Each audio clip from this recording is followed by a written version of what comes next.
hello. If you can Hey, see us, if you can hear us, please do let us know, because I never trust this system. I'm always suspicious that the one time, if I ever do get comfortable and I ever do trust it, that will be the time it's not going to work. technology is hard. It is. It is. But and going along the thread of technology is hard. This is the true dance stream, not the two false starts this stream has had through other various methods. It is not a cat stream. It is a real. Oh, I was supposed to tell you that story. Oh yeah, right. Now think about it. So there was an incident where, so the way Andy had his streaming set up before what he does nowadays is that all of his streaming software was just in a room that they kept their cats out of most of the time. I see. Because the other Andy, Mr. Leask, Andy Leask, is very allergic to cats. So the cats aren't allowed in the recording room, but they would have the door open when he wasn't there. And one of the cats got in there and was just, I guess, stomping all over the computer stuff. And it turned on a stream that was just this eerie, bizarre silence with no nobody knew what was going on. And it was a whole, a whole thing before I was finally able to get a hold of him and Lindsay and be like, what is happening? This too is the magic of dance, perhaps, right? Yeah. The cat dance. So thank you for asking, Morning tonight. I'm feeling a lot better. I am healing. We're getting there. I am less fluey, so be more fluid for the dance stream. We are very pleased and happy that Vera is feeling much better. Poor thing. Getting sick always sucks. Oh shucks. I have not been sick like that in a long time. I was shocked. You had too much fun at MagFest. The universe had to bring you back down. Great. Yeah, I'm glad that's how it works. Cool. Oh Lordy. But yeah, so today we have a pretty fun stream. Obviously, Andy is still out and dealing with some things. So Vera has been very, very wonderful and kind enough to step in and keep us going here on the Sundays. And we've got a pretty interesting little topic for you guys today. Vera, if you kind of want to run everybody through what we're going to be going into. Yeah, so the theme of today's stream is sort of related to somatic components in Magic, something that is not emphasized in the Warhammer fantasy setting, because in Warhammer, as you may know, we have something called the magic language. We have a language of magic, the lingua praestantia for the humans. We have Eltherin, High Eltherin for the elves. We have the classical form of Eltherin. We have Enochian. We have all sorts of Black Tongue mixes. Drew here is sort of based on the language of chaos, but all of these invoke the winds in some way. They speak into existence magical powers. And it seems as if there is a little more to magic than that, because there are numerous forms of magical expression that connect more to somatic movements, to dance in particular, than just spoken language, which is sort of, in an organizational sense, the real expressed foundation of magical expression. So we're going to talk about that. We're going to talk about dancing, about where that comes into magical abilities. There are a lot of examples of this in the setting, more than you might expect, and how that works, how that corresponds to making the winds behave for you. Yeah, because it kind of ties into that interesting thing where me and Andy have discussed in the past how Warhammer is a setting of yes but no, but yes but no. And a really good example of that is that according to the strict definitions of the setting, magic is always spoken. It is always a verbal component, and then dance comes in and goes, no. Actually, no. And there's quite a few examples of that, which we're gonna be getting into here in just a little bit. But before we get into it, we'll get through all of the kind of super chats and early intro stuff, and then we'll kind of get going. And yeah, I mean, gloving could do magic. I mean, obviously, perhaps, maybe. But let's see what we got here early in the morning. Necro Player, how's it going? As someone who has and have had very ill family members, I know well wishes run the risk of feeling hollow, but will wish well wishes and laws all the same. Yeah, very, very true that. Please do keep them in your thoughts. They're out, especially with a lot of Andy's family is kind of like out in the various outskirts of Scotland, like much closer to the coast. So he's kind of on a bit of an exodus to go see all the people that have to be seen and do all the things that have to be done and all that stuff. Yeah. Biofoot, who dances better, wood elves or squid elves? I mean, the squid elf theoretically, it's a lot of motion, right? Yeah, they do have the motion of the ocean with them. As a pretty powerful force. Wardancers, though, taking it down. Plus, they got the drummers for rhythm. Come on. Yeah, which I do find that very funny that like they have that kind of option in some of the tabletop designs to be like, oh yeah, they're able to kind of like have a drummer with them, even though it like explicitly calls out in their written lore that there's no like rhythm that's supposed to be called out. That's for everyone else. The drum is for it's for the listener. It's only for the listener. Knowing that their enemy understands better the rhythm that's kicking their ass gives them the verve and vigor to fight harder. It's showmanship. Mm-hmm. The drumming is for the white people. I mean, to be strict, the elves would technically fall into that, but they do actually have rhythm. How much for Master of Sotek? That's too many combinations. Demonstration of how Wardancers dance. We're kind of stacked up. I still have to do like an Italian thing for that one thing, but I'm waiting for Andy to get back for that. Oh god, I have to keep track of how many things I've allowed people to bribe for before I stack too many on top of each other. You sure do get bribed in this stuff. I sure do. Yeah, for anyone that missed it, me and Vera are both still emotionally recovering from yesterday's stream, which was the fucking Warhammer Monster Smasher Pass, and it was worse than whatever it is you're thinking of. I can assure you. It was like nearly 4 hours of torture for everyone that was involved. But we got through it, and it was a good time. That VOD's up if anybody wants to go watch that. I don't know. I can't dance very well at all. Well, that's not entirely true. I can two-step reasonably well, but that's probably not what you're inferring. I don't know, Vera. What's a number you think is appropriate? I don't know. It depends on your dance skills, Sotek. They're virtually non-existent. Then I say very low so we can see. How dare you? That is the opposite of where you were supposed to lean. Oh my good god. I don't know. I'll think about it. Jonathan K. Good morning, everyone. Hope all is well. Morning.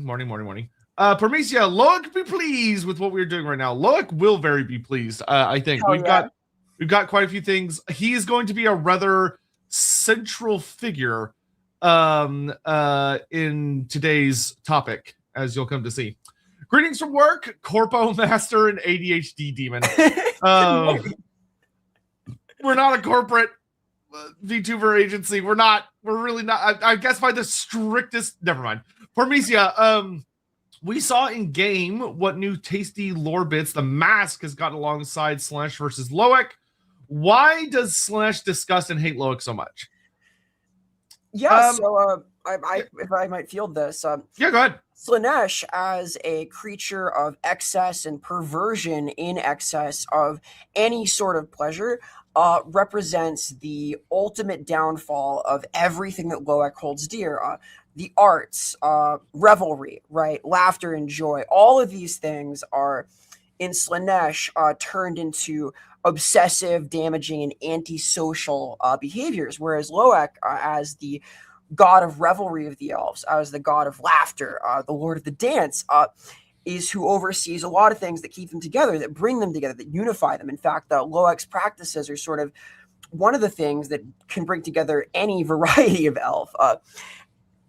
It is the reason that Loek's shadow dancers challenge Slaanesh. It is the reason that they are among the most like directly anti-chaos units that are brought to bear by the Azrai. They are directly opposed in purpose, although they share a domain. Something I would also add as well is that when you're dealing with Slaanesh and Loek, one of the particularly interesting aspects about how Loek as a deity serves the elves is that Loek is the god that is responsible for curtailing hubris and pride. Like Loek teaches humiliation, to humble, quite literally, the elves, which elves need that grounding, arguably more than any other species. And Loek is kind of one of the greatest guardians against what Slaanesh offers as temptations. So for Slaanesh, it's a very, I would say from Slaanesh's perspective, Loek is a very frustrating guardian of that. Loek is one of the very few entities that is actually willing to challenge Slaanesh, whereas all of the other elven deities, in Warhammer Fantasy at least, avoid Slaanesh to the best of their ability and just stay away from him. You know, you have Aneth Rayma noted as trying to steal scraps from his table while he's being gluttonous and doesn't notice, whereas Loek will full on challenge him. Loek will engage Slaanesh in challenges of dance or riddles or chases, which tantalizes Slaanesh, but also infuriates Slaanesh because Slaanesh isn't able to catch Loek. Slaanesh doesn't get the payoff that it wants. Yeah, Loek wins, which is the crazy thing. Yeah, Loek is very much a character who would never challenge you to a game unless he already knows he's going to win through some way, shape, or form, or at least be able to skedaddle. But at the end of the day, you keep in mind that all of the dark gods in their own ways are basically giant children that are perpetually throwing temper tantrums. And Slaanesh and Loek is the one thing that consistently denies Slaanesh her cravings. So that's not going to be a healthy relationship. I do think that pointing about hubris is an important one, though. I don't think that Loek should have a hard list of tenets like many gods, because the whole premise of the way the war dancing tradition is kept is that there's a lot of secrecy in how to best worship this very secretive and mysterious god. But in a little internal list that I have for my war dancer, the most grave sin is taking yourself too seriously. If you can't laugh at yourself, you don't get to laugh at anybody. So it's true. Yeah, so that would probably be, I think that's a good enough little thing there. Elemental exposure. Do river dancing whelps count as a tactical unit? Ugh. Get out. Leave and don't come back. No, I like that though. It's like a dance of Hukon the Sunderer, right? They're dancing up a bit of an earthquake, right? I'm moving on. Yeah. Watchdog. Hi, Vera. Have you ever thought of making a more Warhammer virtual character? Yeah, well, what I'm going to do is I'm going to have outfits that are a little more Warhammer aligned. One of them will be Wardancer theme, but that'll be for this model, or a slightly updated version of this model. So a little bit different in texturing, different outfit pieces, but not like a different character. Aside from a daemon. That's Warhammery, right? Yeah. Yeah. I mean, her puns are dark and grim, dark and terrible enough that she's a suitable Warhammer demon. They cause enough suffering, I think, that she's successfully applied for the position. So the answer is sort of. Serpenza, I can finally learn what gods to curse for making me a Latin rhythm musician who can't dance. Yeah, I would probably, you could probably take that up with, Loek. You could try taking it up with Slanesh. You could try taking it up with Gork and Mork. You could try taking it up with Eldrazor, and other notable figures will be coming to across the stream. There's a lot of people you can lay it at the feet of, but all they're going to do is dance around it. Haha. Hey, hey. I hate myself. This guy. Darius Rose, based on the Smash or Pass episode, which monster is the top for you?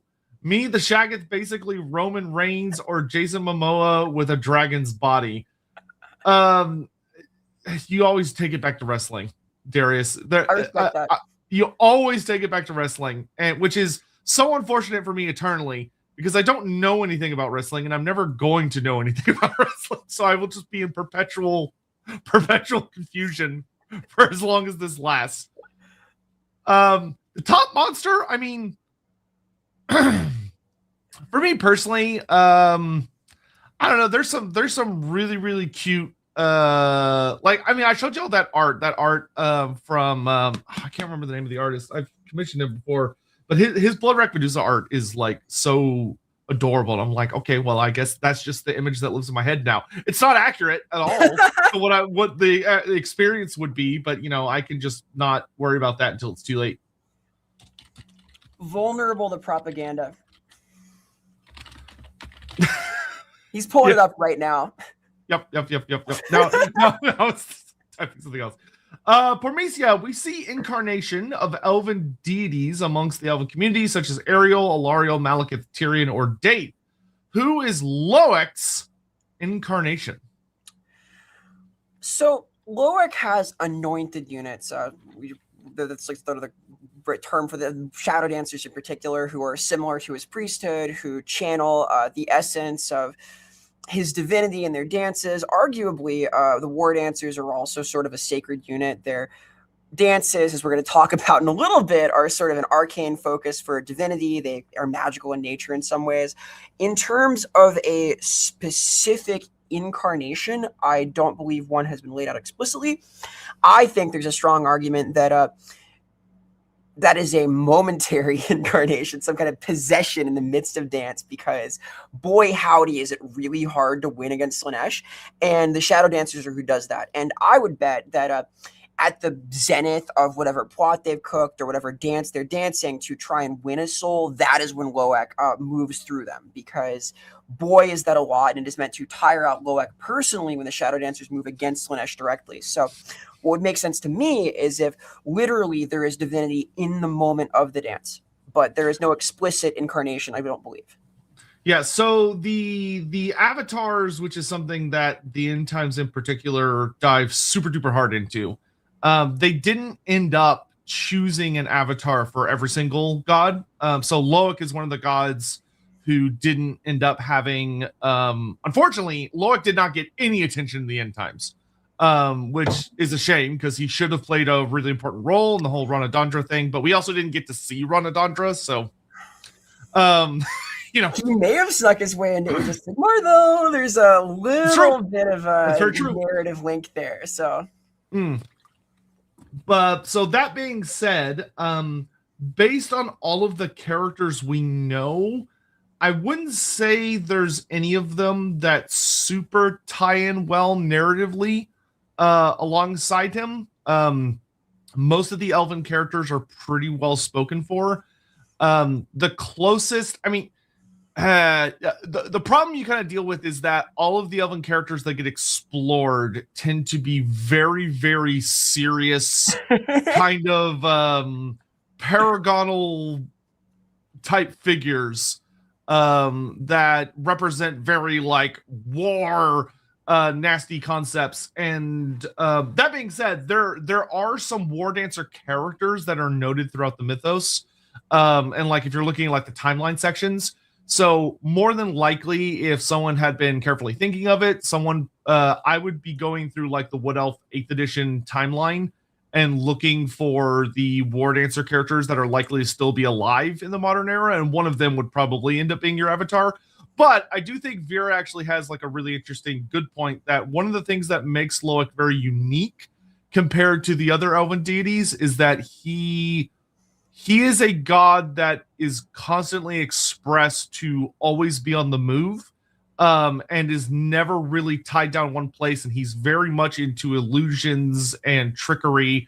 And it would make sense that of all of the elven gods, he might be the only one that doesn't have a traditional avatar, but instead expresses his divinity through a very unique and more almost flirtatious form, where it appears in moments and then vanishes the next. So it could be that any war dancer is, in an end time scenario, would be able to express, like, he would just appear in all different kinds of places all at once, which would also make him very, very hard to actually pin down, which would be, I think, quite key to the storytelling surrounding him. Yeah, I like that, because the idea of him as literally incarnating through that Song of the Stars that they're dancing to, kind of, it lines up to me conceptually. Darius, compared to Witch Elves and Sisters of Slaughter, how do they compare? Darius, I'm not quite sure if you're asking do they compare, like, do they use dance, or if you're asking how do they compare to Wardancers. So I guess we could kind of answer both just to like cover our bases.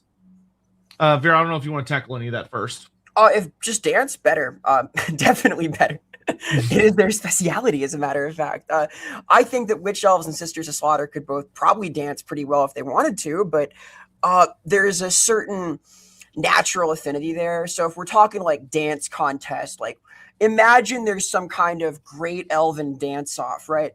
And every sovereign elven nation has to send their representatives to boogie down. Ultimately, Wardancers do pretty darn well. There are, I'm sure, some adherents of Loek all across the different nations, but they got a lot of practice. Yeah, what? So, trying to suss out the exact nature of this question. What I would say is that for the sake of like what we're focusing on the stream today, as far as like Sisters of Slaughter and Witch Elves do not, their dance, so to speak, is not implied or explicitly stated to carry much in the effect of like magical ability, but what they do very much can be expressed as a form of dance. But through the Witch Elves, it's the revelry and bloodshed and murder, versus the Sisters of Slaughter, where the dance is more about overwhelming and destroying opponents that have you grossly outnumbered or outskilled, preferably outskilled, because that's Eldrazor's form of like honorable combat. But it still expresses as a dance. Like if you were watching it, one of the things, actually, now I think about it, one of the things that Age of Sigmar picked up and developed is that Witch Elves and Sisters of Slaughter in particular are given significantly more of a dance focus in their gladiatorics type demonstrations. So like if you're wandering around a city of Sigmar, there are literal entertainment venues where you would go witness Witch Elves or Sisters of Slaughter that perform dances that are both thrilling to watch and also incredibly violent in their own ways. But it's not necessarily always like a death show, but there's almost always going to be some form of bloodletting as an expression as part of the dance, even if it doesn't necessarily kill whatever it is that's going to be bled, whether it's the other dancers, which it often is, or it could be members of the audience. But it's Age of Sigmar, interestingly enough, takes that concept from like a lot of the Wardancers, because the Wardancers didn't survive the porting to AOS, and actually gives it to the Daughters of Cain, which is interesting. I cope by thinking that Loek has hidden himself somewhere, and he probably is. There is that strong thematic tie. So yeah, the Elven gods are starting to return in Age of Sigmar, so I would not be surprised to see Loek pop back up. You're talking combat wise. Okay, so if you're talking about versus Wardancers, Witch Elves are going to get bodied by Wardancer. Like, it's not even close. So Witch Elf will get absolutely bodied by a Wardancer. A Sister of Slaughter, That's a much better match. Yeah, that's a much better matchup because the Wardancer is more skilled, but that puts the Sisters of Slaughter in their element. Yeah, like I don't know. I wouldn't know. Not necessarily more skilled even. Like it's pretty competitive. They are pretty similar conceptual spaces of like pursuit of mastery, fighting unarmored. Oh yeah, I guess I mean that the Sisters of Slaughter's ability that they're like designed with intent with would trigger when they're fighting the Wardancer. Yes. Because the Wardancer is a skilled enough opponent. That is a worthy fight, I would say. I think the Witch Elves are not really ready to fight someone who is in their element. They don't want that. Where the Sister of Slaughter and the Wardancer are like very clear of head specialists, the Witch Elf is basically the chick that gets like hopped up on the wildest shit she can make before she goes to the dance floor. Like she is not she's not in the right headspace for that particular throwdown. Let's see. Zero Daimu in Warhammer. Do normal spells have both verbal and somatic components a la D&D, or is there a more stark divide between the two given the lingua prestantia thing? Vera, I would love for you to answer this first, but as part of it, for anyone that is not a D&D veteran, could you explain the concept behind verbal and somatic? Yes. So a verbal component is something like Winds of Olgu or I cast Fireball, and a somatic component is loving. Okay, so, for the normal people, well, maybe I shouldn't say normal, for the older people in the audience. A somatic component is a physical movement that is correspondent to the action of the spell and the activation of magic. So in D&D, for example, a character that casts a somatic spell cannot do so while their hands are bound, while they are rendered unable to move their fingers or their body, or they might do so with a penalty, whereas a verbal component must be spoken aloud in some way. It might be penalized if they're gagged or muffled in some way. So these are two distinct forms. There's also a like ingredient component in some spells. Warhammer does have this, especially in older editions, where you need some specific item or artifact to make a spell go. But that has again been de-emphasized. I don't think there were ever explicit somatic components for most spells. Like there's ritual elements that require moving in some way. That's a sort of different practice, right? Yeah, what you had in the older editions was you had things where if you had the correct materials, you could have an easier time casting a spell, or alternatively, if you had the right materials, should the spell miscast or start to rebound in some fashion, if you had the proper materials, it would allow you to basically use those as a way to safely discharge the magic. Yeah, we still have that in fourth. Yeah. But yeah, so with that general theme, so what's interesting in here is that in the background of the modern setting for Warhammer, what you will be told when you're like reading or investigating it is that all magic is spoken. Yep. So it's purely verbal. Now wizards will almost always be doing things with their hands. There are many notes about how they'll like draw sigils in the air and you'll like see the magic being expressed through their fingers. Vera's just going crazy over there. And you'll see this quite a bit. Like if you play Vermintide, good old the Bright Wizard, she is constantly like using her hands to use certain aspects of her magic. Now she's not constantly shouting in the lingua prestantia, which she probably should be, but for the sake of like the game not being annoying to just hear the Bright Wizard constantly screaming something about actually behind you, they sort of like brush past that part. But that being said, when you're actually delving into the setting, you will find that there are many forms of magic that are able to get around this. Whether it's because they're using some sort of enchanted item that's allowing them to bypass the verbal component, so like a ring or a staff or a wand or something that allows you to affect the winds without necessarily needing to speak. Or there are things like how the lore of Olgu itself, Olgu is a form of the shadow wind is able to interact with one's mind, and there are notes about how there are wizards that are capable of using Olgu without speaking, or at least they're appearing not to speak.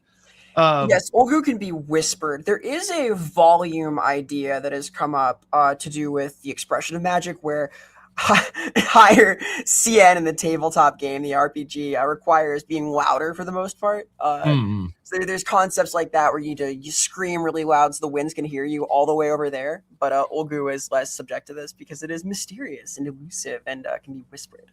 Yeah, but then you have things where, like, very explicitly, the Wardancers of Loek within Athaloran and places like the Larlorn are capable of doing dances where they are expressing magical ideas that give them genuine magical abilities. And they're not speaking. They are simply moving their bodies to a rhythm only they can hear, and they are performing a very elaborate, nearly impossible for a human to understand type of performance that expresses ideas that resonate magically. Or you have ideas with, like, the Swordmasters of Hoeth, where the sword forms they perform, they aren't just casually swinging their swords around, just hacking away at you. The Swordmasters, when they are in their element, are performing these very elaborate sword dances where they're flowing from one sword form to the next sword form to the next sword form to the next sword form. If you've ever played Warhammer Online Age of Reckoning, this is actually expressed very, very well in the Swordmaster career, where your different stances, your different abilities chain into one another as your forms flow from one to the next, and it causes general magical things to happen. Which is also expressed in the High Elf Player's Guide, which is really nice for 4th edition. So there is clearly something going on there, but rather amusingly, from like a world building perspective, it's not necessarily something that's been deeply explored.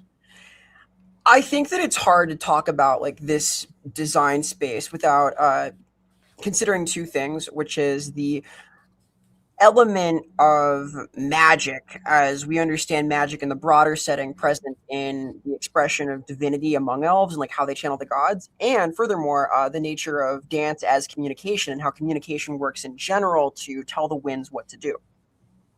Yeah, and the other thing I will say, follow-up thing here, part of my question is if there are magical disciplines I spell would use both. Yes. There are spells that require both. Not like necessarily written in the expression of the spell, but like when you delve into the setting, you will often find wizards that when they're using more powerful spells, especially, they're always doing something with their hands.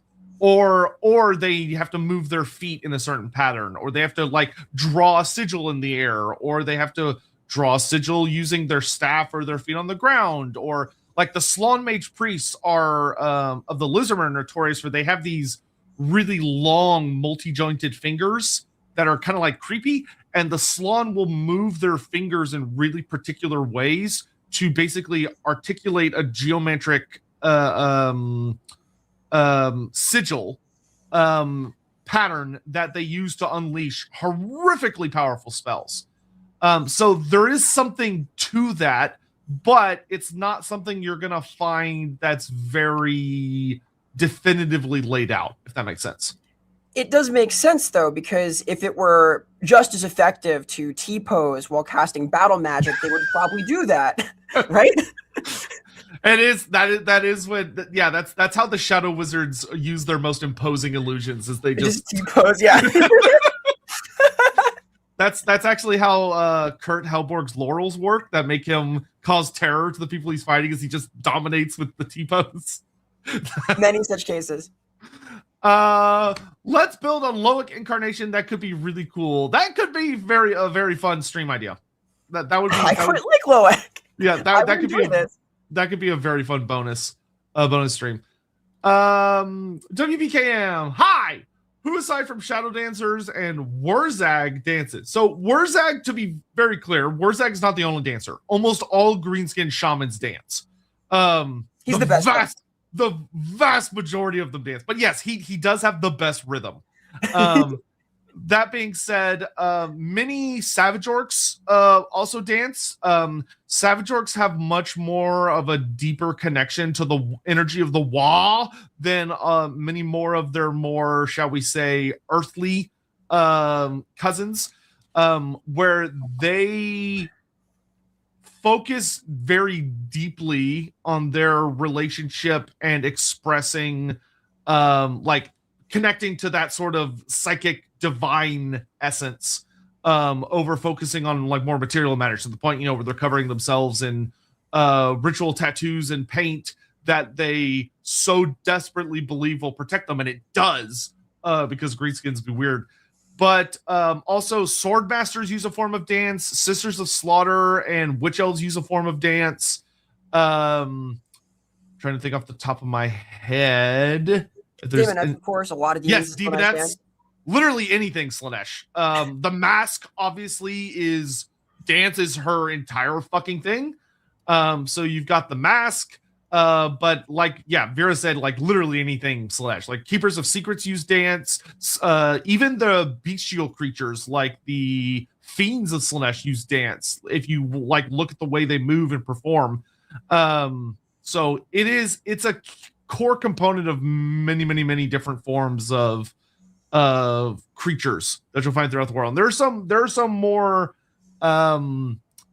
we could almost say like natural creatures. Like a lot of spirits will move in a way that appears as if they're dancing. There are spells that evoke dance. There are shadow magic spells that cause dance as a curse, right? Yeah. If you've ever watched the Lawhammer campaign, you saw the episode that I guest starred on. My character was being hunted by a Cornate demon because he literally used a really powerful spell to make a Corn champion dance off a cliff and fall to his death. It was great. Very funny. Very funny. Approves of this, yeah. Jonathan Scott, on second thought, let's not go to Athel Loran. This is a silly place. Serious question. Is a counter spell from a spell dancer called a dance off? I may steal that. I guess it would be. It would be extremely possible and probably also very horrific for a wizard to witness, of a Axian Bright Wizard shooting a fireball and a war dancer quite literally incorporating the fireball into the dance that harmlessly discharges it.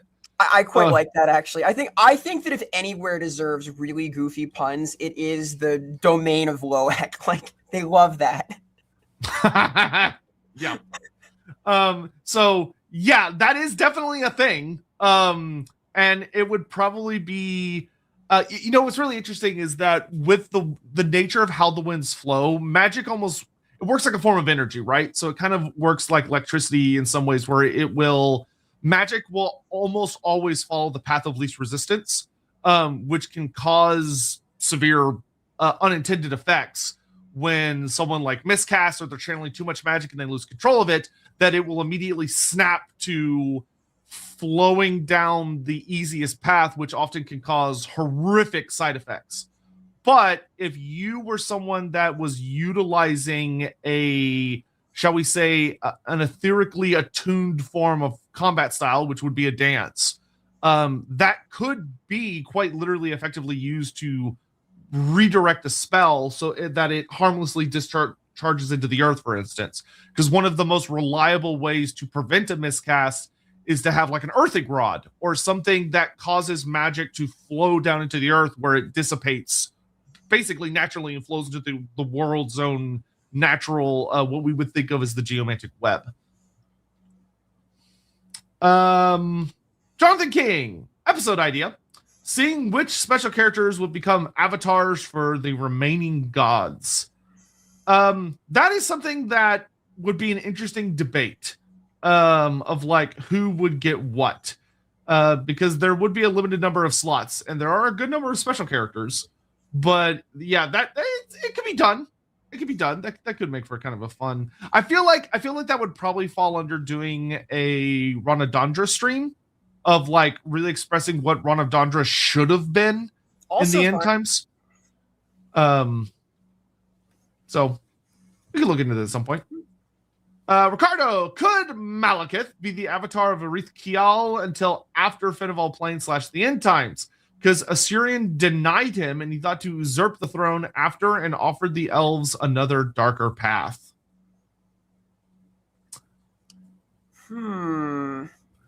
I feel like part of the intent behind the writing is that Malekith was Himothy the entire time and self-defeated in a roundabout path to get there. There are interpretations where he could have been courted by another deity in the meantime, where he might have been championed as such.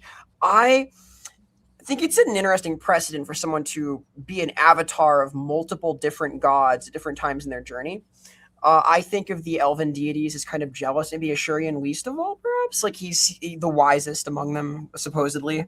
So, yeah, I agree with Vera here, and something that I think would actually make Malekith's path to becoming the avatar of Ashurian feel more earned could be the idea that Erith Kial does attempt to seduce Malekith to become her avatar, and he ends up spurning her, just like Ashurian did, which could have interesting, fun ramifications in its own way. If he maintained his independence, it would further prove his legitimacy ultimately, right? Yeah. And that would also serve as like a very interesting temptation for Malekith of like seeing how he handles with dealing with like forces of the Elven Pantheon. Because like, Malekith is a very, especially when you're dealing with like kind of how elves tend to deal with the gods standards, Malekith, in my opinion, is unusually practical and kind of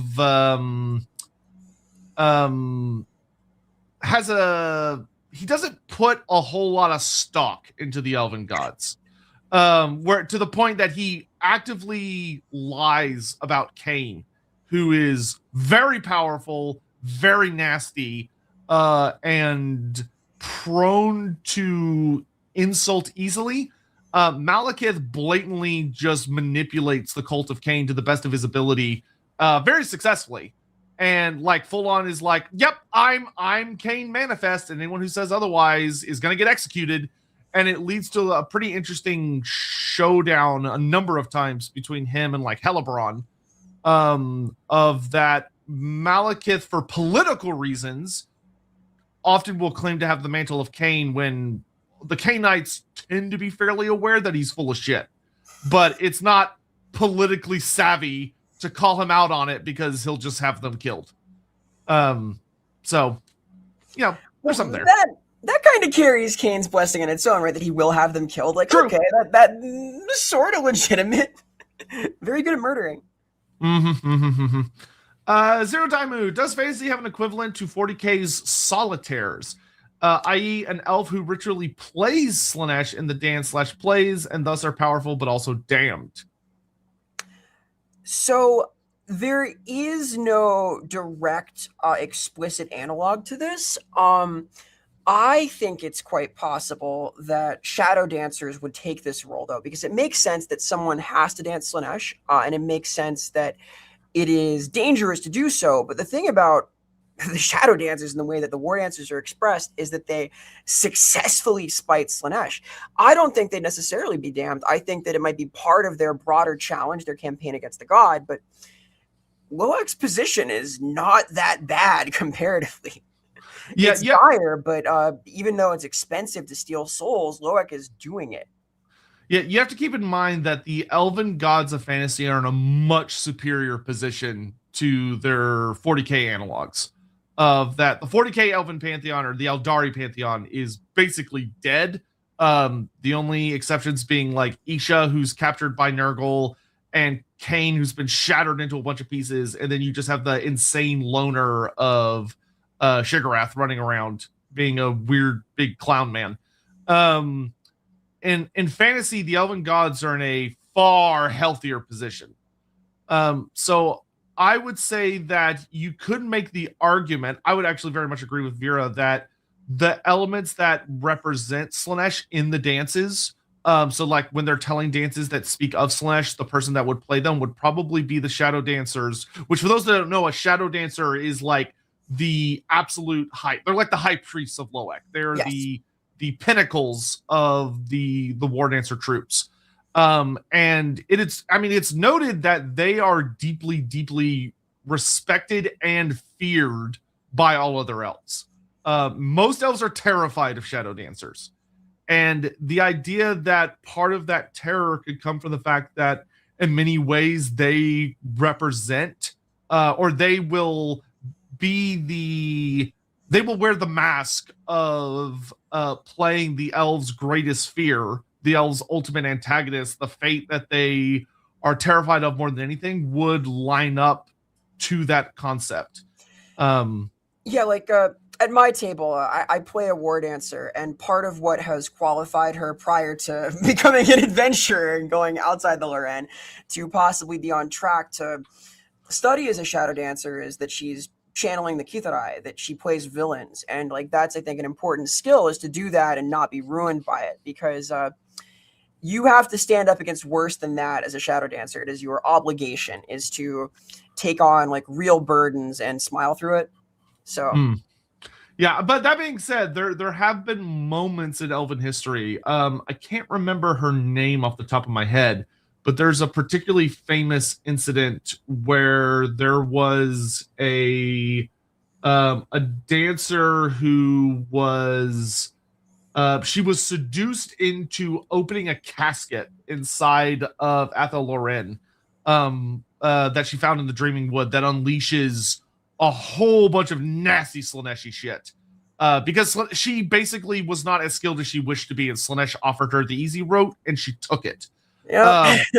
And it causes all sorts of horrible things to go down. And she basically has to spend a crazy amount of time trying to make up for that mistake. And it's a whole mess thing. It was a nasty situation. So yeah, hopefully that answers that. Prometheus, I would say the Wardancer, Witchwethel, the Wild could be a candidate, but he's an older edition. However, I'd love to see a Wardancer special character, not going to lie. I would say he probably is still vaguely canonical, so that would probably be a really easy way to do it. It would be looking to an older edition, finding a Wardancer character, and then just forward porting them and making changes as necessary. I am in favor of more named Wardancers, though. Yeah, I mean the setting definitely could use more of them. The Wood Elves, in comparison to the High Elves and Dark Elves, kind of got the short end of the stick when it came to special characters, where they had significantly less of them, and the ones that they did have, there was some repetition about the roles they fulfilled, where you kind of had you got super archers with the Sisters of Twilight. Erloth is just kind of a really good Eternal Guard, basically. And then you had Orion, Drycha being your big Dryad, and then Durthu being your big Tree Man. So where the other Elven factions kind of had a special character for each of their elite units. So you had Caradrine for the Phoenix Guard, Corhill for the White Lions. You had the Executioner special character. You had Shadowblade for the Assassins. So you had all the different specialist troops had a special character representative. The Wood Elves didn't. So there's not a Wildwood Ranger special character. There's not a Wardancer special character. There should have been, but that wasn't the route they ended up going. WPKM. Do the Dawi know how to boogie like the DRG dwarfs? What are DRG dwarfs? I believe that is Deep Rock Galactic, wherein the miners bust it down. I imagine there are many, many dwarves that do know how to dance, but I do think they probably need a few in them before they would do so, and their concept of dance would probably be very conservative compared to what you would see from most from humans, for instance. I'm imagining tankards being slammed on tables to keep the beat as they wink arms and kind of hop in circles. Yeah, I would be willing to bet though that there are dwarfs that can absolutely fucking kick it down. But I would guess it's probably something you would see much more expressed among the lower rungs of the culture. So your miners and all those sorts. I bet the higher you move up the rung, and you might see less and less and less as they become almost more stone-like and rigid. I want to see the runesmith who secretly like dances around when he's working, Yeah. like just like pirouetting around the workshop. Yeah, that way we can get that do not perfect enter sign. that perfect comedy scene of when like the Rune Lord walks in and sees him, and you get that the laugh track kicks in. Necroplayer, will the frenzied orcs or greenskins in general be talked about? Yes, we will circle around to them. They may not be the most graceful of dancers, but is it also dance magic? I would say yes. Yeah, and again, this kind of touches on the nature of like divinity creeping into magic and how that relates to this, which is not. It's sort of a wiggly issue, but it is directly relevant. Actually, thanks so much for becoming a member. Appreciate you. Thank you so much. Nils, your headcanon. Could you see some skinks using dance magic to cast spells or rituals? What about others like halflings, the Monkey King, or Tiger Men?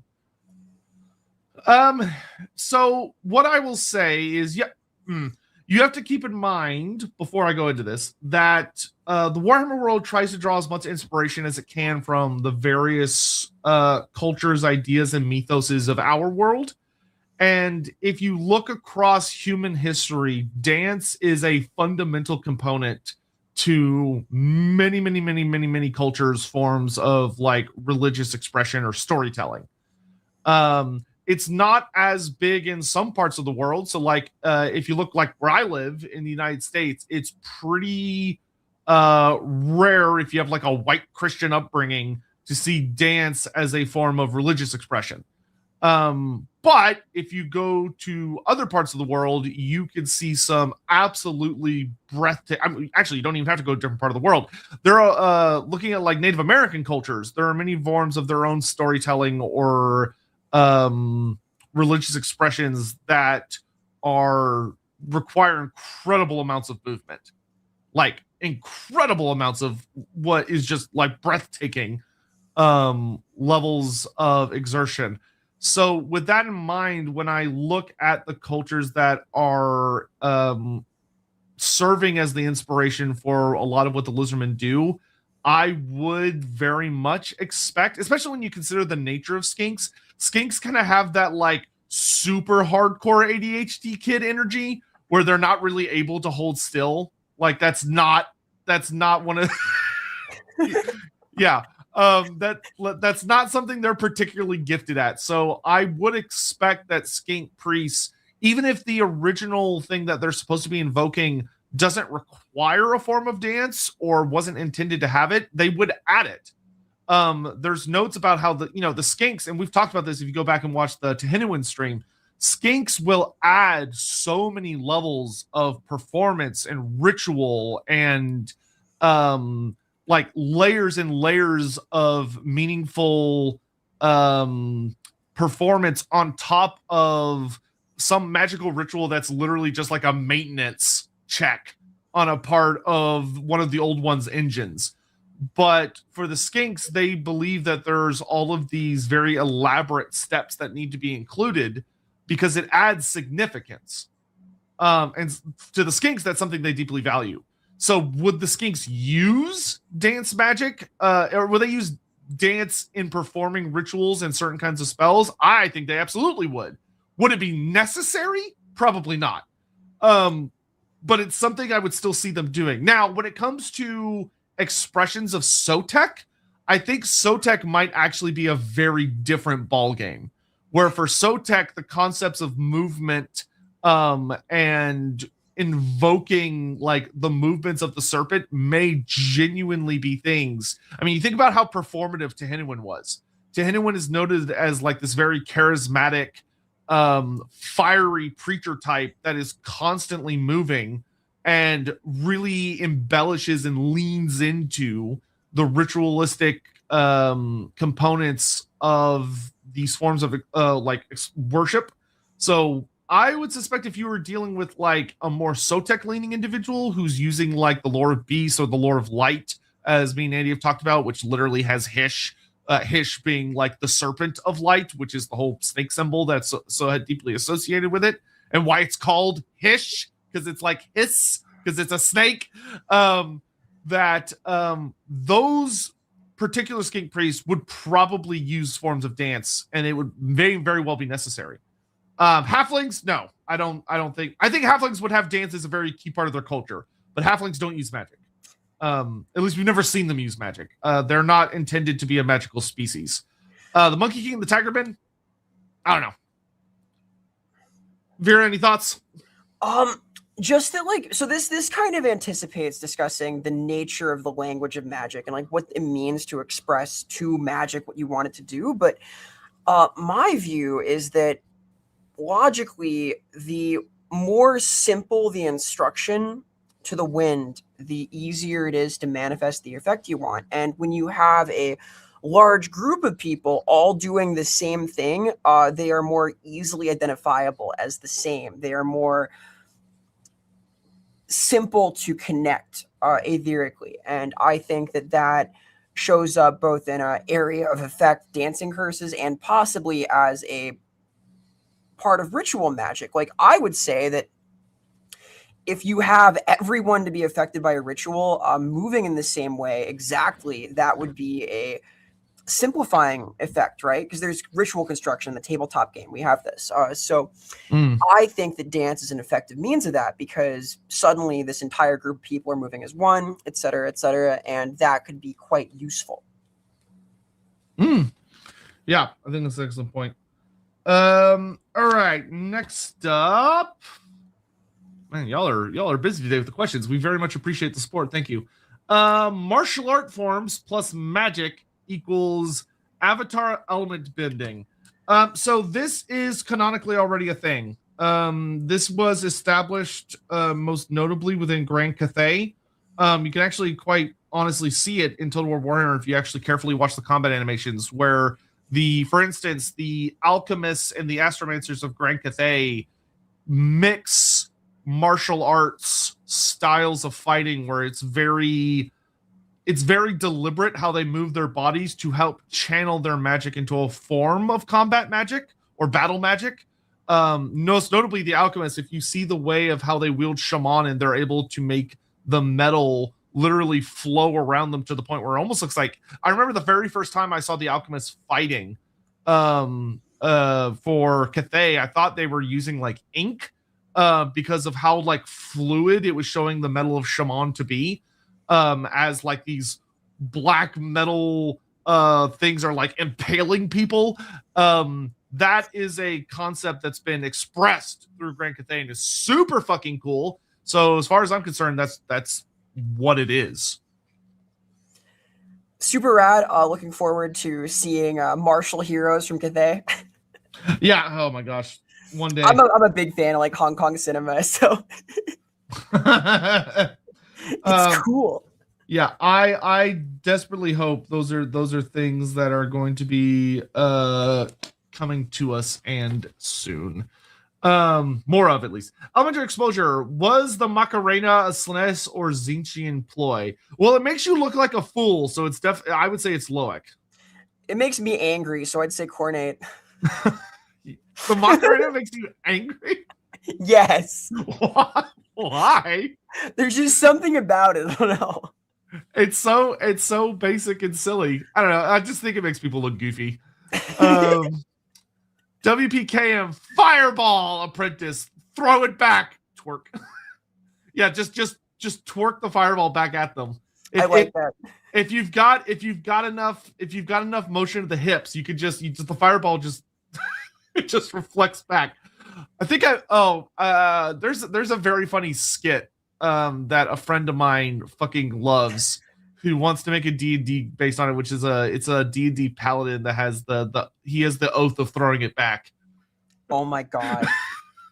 So that's so good. Yeah, so like he throws it back as a way to like disarm and confuse opponents. It's fantastic. It's great. Is this like the opposite of a vow of chastity? Yeah, something like that. Yeah. Actually, thank you. Like the Light College has a choir, is there a dance troupe for powerful spells? Unironically, I would say the answer is yes. It would probably be Olgu. Olgu is the form of magic that leans the most heavily into concepts of dance, though I do think depending on the style of dance, it would, I think, influence other winds of magic. So, like, for instance, I think if you had people that were dancing in a very frenzied, uncontrolled manner to the point that calling it dancing might be a little generous, that could, I think, be very much something that could empower Gur, which is something that Age of Sigmar kind of took and ran with when it really delved into the idea that the greenskins are heavily associated with Gur to make them kind of the creatures of the realms of beasts. But I mean, think about how many animals have dancing as just a core part of their life, whether it's an intimidation display or a mating dance or all of these things. Dance, or what we would understand as dance, is a core part of animal and creature behavior. So I would say there are many forms of that would make a far too much sense, if anything, to tie in very deeply with Gur.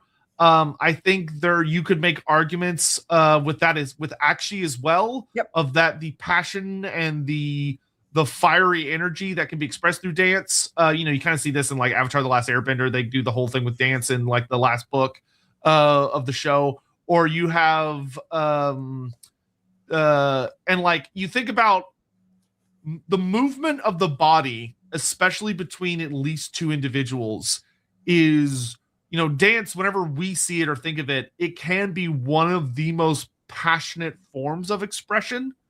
And I think actually would very much tie into that.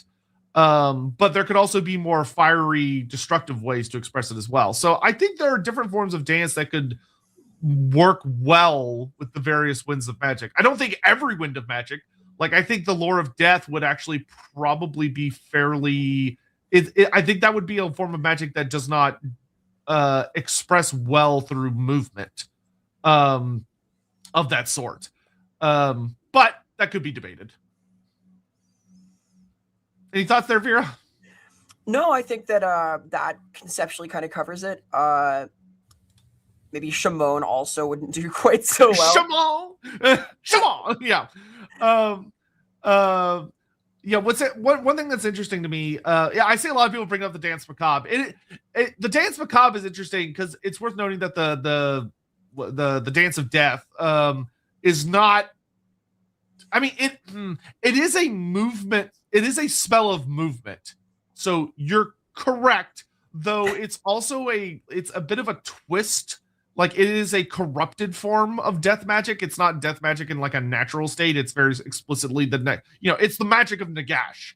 The dance, or Van Hal's Dance Macabre, because Van Hal took Nagash's magic and implemented his own ideas onto it and created the Dance Macabre, which is one of the most common and effective spells within the lore of vampires. Of that, it causes the dead to be able to move with significantly more vigor, to the point where they are as fast as, if not swifter and more aggressive than they were when they were alive. So you could almost argue that this shows that the lore of death is not a lore of movement, because it has to be sort of corrupted in order to perform this. It has to be infused with Dar in order to bring about that movement. Also, it's very funny that it's basically Nagash created this very elaborate set of spells, and then some white dude up in Sylvania was like, "I'm gonna put some moves on this." Van Hal was a freak. He was That's style, though. He does have style. WPKM, assign a dance style for each wind of magic. I'm gonna make Vera deal with that. Oh boy. Good luck.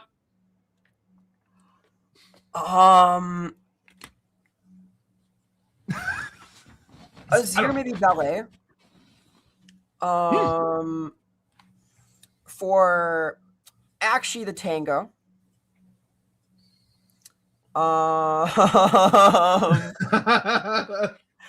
For light, maybe a waltz or a ballroom dance, something with really defined, clear steps, an organized chart. Shadow interpretive, definitely. Yeah, that's very true. How many is that? Counting's hard. That leaves That's 3. Gur. Gur. I think that anything frenetic would do. I think stomp dancing and so on. Oh my god, stomp. Yeah. And then for life, breakdancing. Interesting choice. Okay. Hear me out. It's because breakdancing relies on bone mechanics and whatnot. It relies on the physicality of your movement. It relies on like really understanding the mechanisms of your whole physique. Maybe that's Shimon, actually. Hang on. How are you going to do Shimon and not tie it to Michael Jackson? Because we've already got Thriller for Shiny.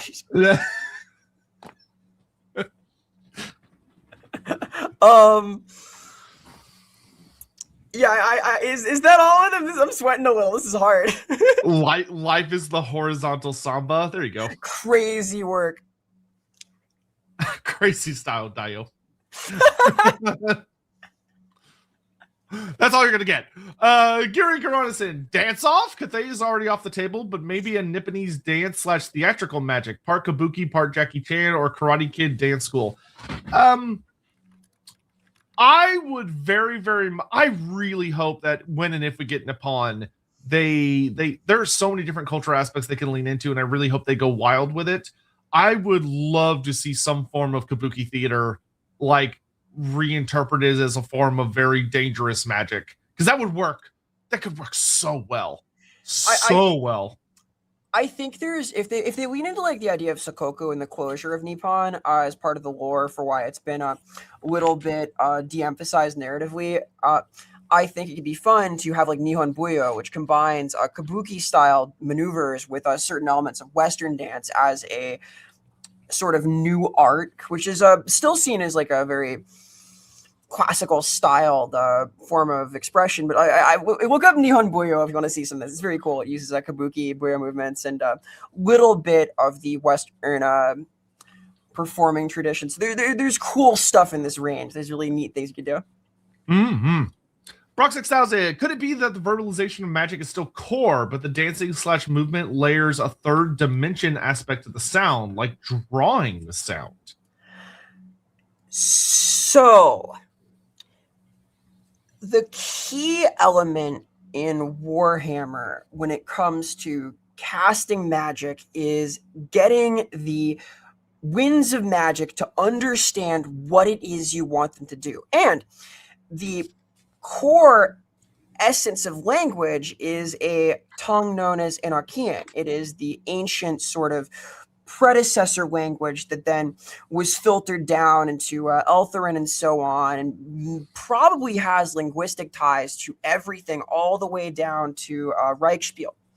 Now, Anarchian allows you to basically speak into existence anything. It is a tongue that has the capacity to perfectly express concepts. And the reason that Eltherin is so effective as a casting language is because it also has the vocabulary and the capacity to express ideas with sufficient clarity as to bring about majestic effects. And Reichspiel doesn't have this, but the Lingua Prestantia does. And part of why is because it combines Reichspiel with elements of Eltherin, and I would argue it could even invoke other languages as well, because it would make perfect sense to me. If Khazalid, for example, had certain terms that were very useful in, say, conducting the wind of metal, because they are really specific to elements of hardness or metallurgy or things that are related to the effect you're trying to bring about. They tell the language what it needs to know. Now, dance is perhaps also a means of communicating intent, of communicating what you want the wind to do. But it is very hard to use just dance, just motion to indicate your intention. If you've ever played charades, you know this is the case. All right, 3 words, Sotek. No, you don't. Hard. However, the Wardancers are quite good at this. They, in fact, tell the entire history of the elves via dance. They tell all sorts of stories through dance, and they are understood. Their interpretive dances are understood, if not in exact specificity, then in enough of a visceral connection to make their ideas clear, to make their intent clear. So the dancing and movement could add another layer, could add another expression of intent, another instruction, another level of clarity by gesturing where you want the spell to go at the most simple, by congealing the winds around a swirling hand, or by dancing in a way that tells the whole story of what you're trying to accomplish. So I think that the verbalization is core primarily because it is all that most people can do to communicate in enough specificity to the way they want to happen, right? Yeah, I would add that. So take this with grains of salt, probably more than a few grains. But one of the arguments that could theoretically be made is that casting magic, and the reason why the verbal component can be so important, is that ultimately you are trying to cause essentially like vibrations within the ether to cause the winds of magic to draw in or be disturbed in a certain fashion, which is then shaped by said vibrations into a form that then activates. And that for most entities, the vast majority of which, the easiest and only reliable way that they can interact with etheric vibrations would be through vibrating their vocal cords, because they have the easiest amount of control over it. It's something that just all speaking creatures are able to develop easily. But if you have like elves that live for hundreds and thousands of years and are so etherically inclined, elves are so magically resonant, they have such a higher detection and skill for it and natural affinity for it than any other species, that there is an idea that the elves are able to master the idea of interacting and causing those vibrations just by moving their bodies, without needing to rely on the sound of their vocal cords. Now, whether or not that's 100% like something that is happening is very, very unlikely, but that I could see that an argument being made to that effect. So I would say we have some evidence that you don't necessarily need to speak to make magic happen. Petty magic is often discovered as things just happening. True. Things just happen for a aspiring young witch, and that might be they said something aloud in Reichspiel, perhaps, but it might be that they gestured. It might be they thought a wicked thought while clenching their fists at someone, and that effect might be quite haywire. It might be blunt and unintentionally bad. Let's say this is a common sad story of young people getting run out of town, but I think that there is some broader evidence to suggest that there are somatic elements, there are non-verbal ways to conduct magic, just that it is less specific and as a result much more dangerous. Yeah, and I mean this could be helpful for the setting as well. Of one of the biggest, and we've talked about this on prior streams, that one of the biggest weird holes that the setting has never addressed is the idea that there is a particular magic language where you have like Anaquayan and Dark Tongue being the closest to the true tongue of the old ones. Yeah. And which is fine when you're dealing with like very human-esque creatures like elves and men and chaos sorcerers and stuff. But it starts to get a little weirder when you're dealing with like a dragon that can't form its mouth literally in the way that elves and humans do, and they don't speak like us. So how are they able to cast magic and be like some of the most powerful magic wielders in the case of like emperor class dragons when they seemingly can't speak the language that is required in order to cast magic?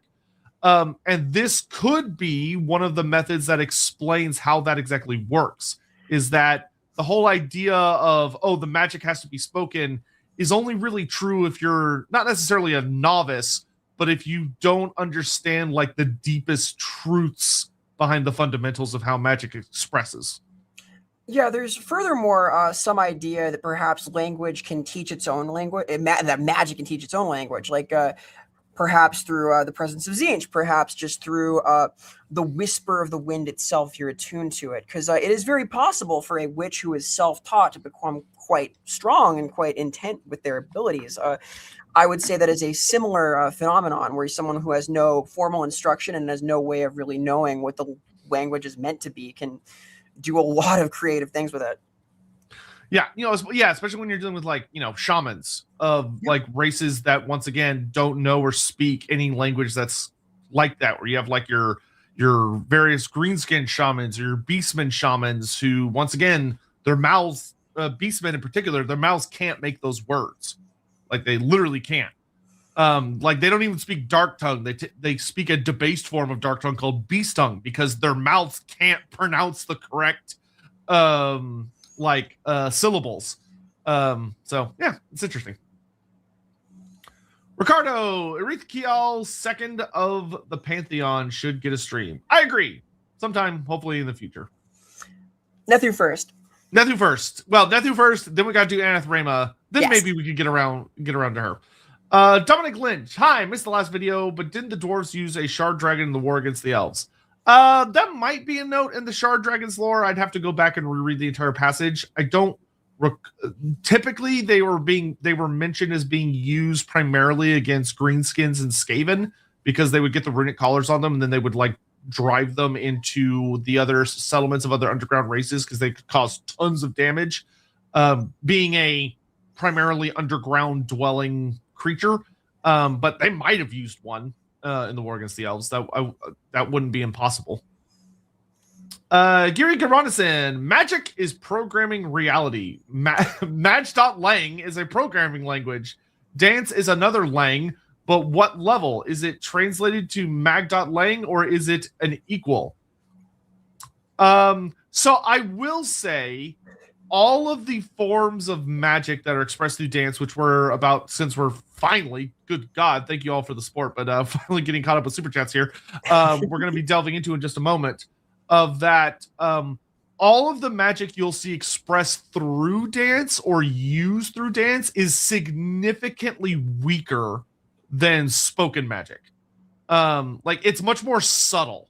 It's more of it influences and adds almost what you could think of as enchanted effects onto the movements of the performers. But if there's not a verbal component, it tends to be it's strong in the sense of how it enhances the wielder's abilities, but they're not going to be obliterating entire armies off of a battlefield like a really powerful wizard speaking really, really big spells into reality are. I would say it is a way to use magic in a way that enhances one's abilities, but I don't think it is a replacement or equal to verbal magic. Yeah, you can't cast Penumbral Pendulum by doing this a lot. It's not going to happen. You just hit him with the swish. Yeah. Comet of Cansadora. Let's go. Hey, it works for the Priest of Sigmar. Okay, they comment like this all the time. Yep. WPKM, can bad enough dancers cause chaos manifestations? No, I think they just get the internal chaos of embarrassment. Unless they're very drunk, in which case they probably don't care. But I'm not going to lie, it would be funny to have like a little adventure where a PC accidentally causes like a miscast or some other horrible, bizarre thing to happen because they dance so shittily at a wedding or something. Oh, that's fun. You dance so badly and Nurgling pops out. Yeah. Just falls on the floor with just a splat. It starts mewling. Bobfoot, anyone dance so hard they summon an endless spell? Not in fantasy, but in AOS, that would actually probably be very, very possible. Like super easily possible. Endless spells, you have to keep in mind, are like vaguely, they're not thinking entities, so to speak, but they are capable of they are aware. They are sentient in a sense. And the idea that someone could accidentally spawn an endless spell into being, especially during the Arcanum Optimar, through just some dance, like just going crazy on a dance, is that almost assuredly happened. I'll put it that way. All right, so thank you all for that. We really appreciate it. Now let's get into actually getting into some. Let's get down to the break down the actual moves here. I think the best place to start for this would be to genuinely start with the Wardancers themselves, as they are the most obvious and easy to look at and break down expression of this system. Where the Wardancers, for those that have never had the privilege of playing with them on tabletop, because they're actually a very, very good unit. They were one of the few things that kept the Wood Elves viable during 6th edition when their book was terrible.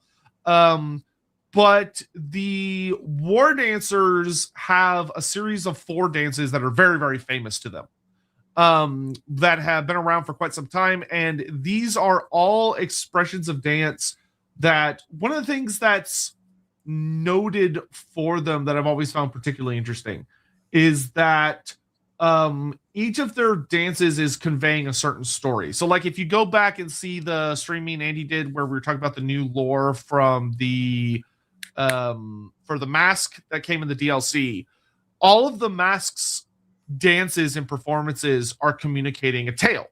They're communicating some sort of performance or saga, and the Wardancers are the same. They don't dance for the sake of dancing. There's a message, there's an intent, a communication that's happening for each of them. When a Wardancer is like triple backflipping through your unit and every little motion they make is decapitating some other guy, and they're like pirouetting and effortlessly flowing through your blades like their body is made out of some kind of weird liquid, it's not just that they are very good at dancing and moving. It's that that particular saga, whether it be expressing the time that Loek was able to evade Kane's blades and nick him 1,000 times before escaping, there is a story being expressed that is conveying the skills and the abilities that they're utilizing. So for instance, when like their dances are given fairly simple names. But like when you have their spell called Whirling Death, which is pretty on the nose, where Whirling Death is quite literally a dance that is conveys and allows for the ease of bringing death. It is the ability to guide their blades or their spears into the gaps between your armor, into the slits, your eye slits, into effortless decapitating strikes that end life with just the smoothest of motions. One of the things that's particularly interesting about that I find interesting about Whirling Death is that you could argue that this is a Shaishian dance and that its purpose is quite literally to bring on death. It doesn't offer any other incentives. It doesn't offer any form of protection. It's not making them move faster. Instead, it's more of guiding their strikes so that when their blades are lashing out, they're finding vital locations. I almost wonder if you could argue if it's like a life dance because it's seeking out life. I mean, we're in the realm of elven magic now and how it connects to the divinity, so there's room for synergies here. Yeah. But beyond Whirling Death, you also just have, like, once again, these are fairly simply named. We'll get into more complex concepts in a little bit. But you have your idea of, like, the Storm of Blades, which is very much one that is all about a sheer volume of attacks. You can almost think of them, it would probably feel like you're fighting a spinning top or a Beyblade that's gone rogue, of just that there is a series of a wall of stabs and slashes and strikes that are coming at you. That this one, though, would be the one that isn't necessarily designed to kill. It can kill, very much so, but it is designed to drive the dancer into a bit more of a frenzy, to push them to their limit of lashing out and unleashing as many blows as possible. You know, one of the things that shadow dancers are known for is that there is I don't know if ritual is the right word, but there is an observed performance that is very common with war dancers, where if someone comes into Athel Loren and they're not supposed to be there, you could be issued a challenge by a war dancer or a shadow dancer, where basically if you can survive their game, you can leave. And the game is to either strike them or to just not die. And their goal is that, spoiler, no one ever wins this game, but their goal is to cut you as many times as possible before you die. Which fucking sucks if you're if you're on the receiving end of that. Like which is fascinating because it's almost very Eldrazi in a way. It's something that like you would kind of expect of a Sister of Slaughter. But this idea that for them, it's not just about landing as many blows as possible, but it's also about keeping the game going as long as possible. It's torture. It's a cruel joke at the sufferer's expense. But one of the things that could be very nasty about Loek, one of his more darker aspects, is that the comedy of Loek, someone is always the victim of one of Loek's jokes.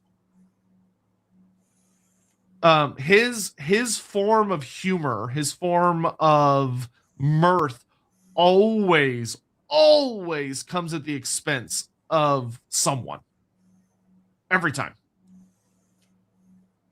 Which is a little fucked up, but like that's kind of the concept of comedy, where nowadays we're getting very much more into this aspect of comedy has a responsibility in many people's views nowadays to make sure that it's always punching down, because comedy, most if not all jokes are someone is the butt of the joke. I think there are very, very, very few forms of comedy that do not have someone as the butt of the joke, but it's more encouraged nowadays that it should either be someone in punch up, not down. It is the responsibility of comedy to always punch down. You heard it here first from Sotek. Make sure you're stepping on the person beneath you. Grind them into the. So sorry, from an elven perspective, you should always punch down. Sorry, I was getting a little too tuned into the war dancer mindset there. But for our world, you're supposed to punch up and punch up against individuals in positions of authority and positions of privilege, and avoid stomping down on the little guys. I actually watched a really interesting interview quite recently that included I want to say it was John Oliver, where they were talking a lot about how comedy back in the day used to very much be more about poking fun at the working class, and farces and whatnot. Yeah, and there has very much been a transition in my lifetime about how that's really no longer the case, and it's now considered much more like, ugh. And instead, you should be aiming up at the people who are are wealthy or in positions of power, or making comedy out of the mutual. No, it was Josh Johnson. That's who it was. It was an interview with Josh Johnson. And instead pointing to the mutual situations that we all suffer from, but the ultimate butt of the joke are the people that are responsible for causing those situations and those issues that we all suffer from, which oh boy, there's a lot of those going on at the moment. But anyway, back to War Dancers. The other two dances that we have is you have the Shadow's Coil. Shadow's Coil is very much kind of the most it's the one of two that's the most shadow magic-y. I mean, you could argue that all four of these are very shadow magic in their own way if you went through a certain expression where the idea of like whirling death is that it invokes shadow magic and like literally looking for the gaps, looking for the places where someone is weakest and exploiting those weaknesses. Yeah, and blades are associated with shadow magic in fantasy, so there is that. Yeah, you got the good old Sword of Judgment. But Shadow's Coil is basically makes the wielder into shadow. They almost become living shadows where blades and spells and arrows and everything flow, look like they're flowing through or around them, and they just curve around it, or it seemingly passes through them and has no effect. This is the dance that pisses everyone off in tabletop if you're playing against Wood Elves, because they're just like, no, I have a 3-up ward save now. And you're like, oh, all right, fuck me. All right, I guess that unit's going to be in combat forever. And they remove a valuable toolkit from your army because you have a troop of more than likely elite guys that are trying to hit these fucking elves, and they just keep dodging endlessly. And there's nothing you can do about it. And that unit has basically been taken out of the game, unless you get really lucky and happen to clip one of them. And then the last one being Woven Mist, which is a very interesting one. Unfortunately, it wasn't as good in 8th edition as it should have been due to the stupid, I can't remember what it's called, but the dumb rule where your leadership wouldn't change depending on how many ranks you had.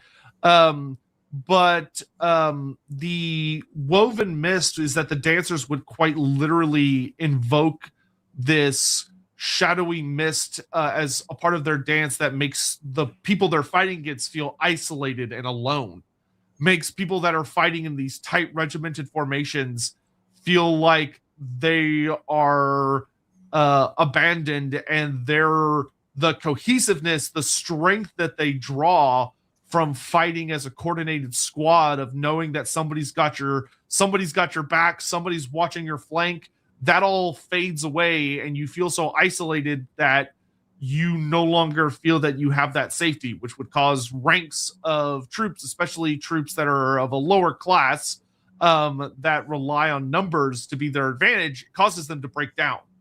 It's literally like a fear drug dance, which is very cool. And like it's a very unique concept that once again should have been better in the edition than it was, because I can't remember what that rule was called. I know it started with a U, but all I remember is I hated it because it made Skaven super annoying. Shadow's Coil. You mean elf bullshit? Yeah, it was very much an elf bullshit thing. But those are the dances that you would see primarily from the Wood Elves, the Wardancers. Those were the most common expressions. That's probably not like the actual names of the dances. I think if GW was to go back and do it, they might be more inclined to try and come up with more. Well, I say that, but Old World's back, and I'm pretty sure they have the same names. I'd have to get my. They're iconic. Yeah, they are very iconic titles, but the titles represent something. There is a story of Loic being told in each of them, or at least a story of Ethel Loren being told in each of them, where they're all expressing a tale. It's all a performance that if you were removed from it and watching it from a distance, you would be witnessing something that conveys a significantly deeper meaning, which informs the effect that the dance is having. It's not. I think the most important thing to get through is that it's not just that you can dance real good, and if you dance real good, then you can cause any effect you desire to manifest. It's that the intent and the story that inspires your body to move the way that it's moving is what brings the magic. It's the intent behind the dance and the ability physically to perform the necessary movements to invoke that concept, which would be really fucking difficult. Like, interpretive dance, I know for many of us seems like a very silly idea, but if you've ever seen a very good interpretive dance, they are kind of terrifying in like a vague sense of seeing someone express a story without only through moving their body can be very, very unsettling. Yeah, like many of the creatures from Pan's Labyrinth, for example, from Del Toro, or in the first Silent Hill movie, which is also the only good Silent Hill movie, were in fact played by creature actors who were interpretive dancers who moved in ways that are disturbing and inhuman. They have a level of control over their motion that unsettles and feels out of place in reality. Yeah, which is particularly fascinating because you could tell that they are. One of the things that's interesting about that to think of is that those actors were very, very, very unlikely given explicit instructions of like, do this, move your body this way, and then do this, and then shake in this weird way, and then make sure you do this. And we're probably told more of, all right, I want you to like move in a way that's X, or I want you to convey a meaning of Y. And they just did it. And it might have taken a couple of interpretations to really get the proper connection between like the director and what the performer is able to put out to make sure they're on the same wavelength. But that's the right tone for how this is expressed. One of the things actually that I also find quite interesting about the Wardancers, when we think about how they tie into like the greenskins, who we'll kind of jump to in a second, being like the Savage Orcs, is that the Wardancers, something that the Wardancers, the Witch Elves, the Sisters of Slaughter, and the Savage Orcs all have in common is that they do not wear armor. They are quite literally as naked as possible. And to be kind of blunt, if you were probably dealing with them in universe, many of them would probably just be fully naked. Well, this was canon for Wardancers for a while. They've sort of reined it in, but there's a very early imagery of like frenzied dancing around the fire, covered in all sorts of war paints. So yeah, and one of the things that I find particularly interesting is that they also, when you're dealing with like the Wardancers and the Savage Orcs, have the talismanic tattoos, where they are covered in various paints and inks, and that is what offers them their protection. It's this form of belief in a divine protection, in the sense of the greenskins being from Gork and Mork, or the Wardancers being from Loic. That is what offers them their salvation. That's what offers them their survival, rather than leather or steel or whatever. But it also leads into the magical thing of that. One of the things that you see with wizards is that wizards do not wear any form of armor, the vast majority of them, because it messes with their spell casting. It causes disruptions with the winds of magic to be wearing armor, because it can draw in the wrong kinds of magic. You know, if you're wearing metal magic, it disrupts, or if you're wearing metal armor, it disrupts the winds unless you're trying to pull in a shaman. Or if you're a beast wizard, it disrupts all of your different winds unless you're wearing forms of leather, which can help bring in Gur. But I find it fascinating, and this is probably one of those things that is not necessarily intended by the original designers of the game, but I find that there is a very fascinating similarity between how these dancers have to operate in order to ensure that they're able to perform and do the things they need to invoke their abilities, versus how wizards also interact with these systems. And I don't think that's a coincidence from an in-universe perspective.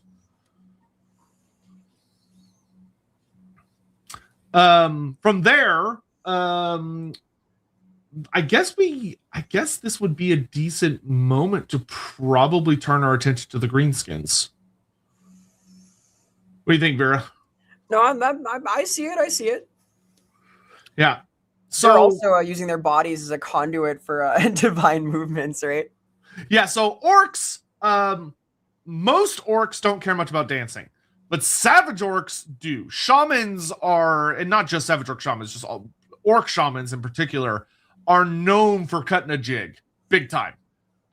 They love to get wild, and they move their bodies in very bizarre, frenzied patterns. Like almost all orc shamans in particular are known for like stomping around, and they're getting themselves amped up. For greenskins, it's much more almost of an expression of like getting into a frenzy or getting into an adrenaline of that. If you've ever seen someone like, if you, I don't know if anyone here has ever been to a rave or ever been to a or been to a performance that has like a mosh pit, like a genuine, like kind of serious one. One of the things you'll see a lot of when people are about to get into it is they work themselves up. Most people that you'll see performing in these sorts of, or if you've been like to a ska performance and they're doing that thing where they're like throwing their fists and their legs as hard as they can. One of the things you see is people don't just like, they don't statically go from stop to go. It's something that they have to work themselves up into. Like if you're standing on the edges watching, you'll see people amping one another up, or they'll be kind of like, they'll be jostling one another. They'll be shaking. They'll be bouncing up and down.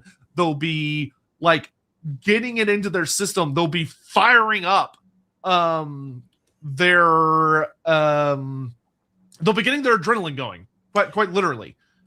So we're moving from dance as an expression of an idea, which might include this kind of frenetic energy, to dance as an expression of physicality, of the potential to move and conduct oneself to like the limits of your energy. Yeah, and I think for greenskins are a species that virtually everything they do is motivated by an undercurrent of violence. To greenskins, violence is the point. Fighting and jostling and headbutting and getting into a you know, smashing and bashing and tearing and ripping. That is the point. That is what, for many of them, works as their entertainment. It works as their system of life. That greenskins can be functionally immortal so long as they continue to fight and don't even necessarily have to win, but at least win sometimes. But for them, fighting and pushing themselves into violent situations gives their lives that form of meaning. It's what brings them closer to Gork and Mork, who as deities, their expression is that they're eternally fighting. Is that Gork and Mork are punching the shit out of each other at any given moment for eternity. That for greenskins, going to Great Green, the afterlife of the greenskins, their heaven is literally just a big fucking riot where every greenskin that has ever died is there at the feet of Gork and Mork in a weirdly green-hued, wonderful paradise, where the paradise is everyone beating the shit out of each other endlessly for all of eternity. And it's a riot. It's just a great laugh. Everyone's having a wonderful time.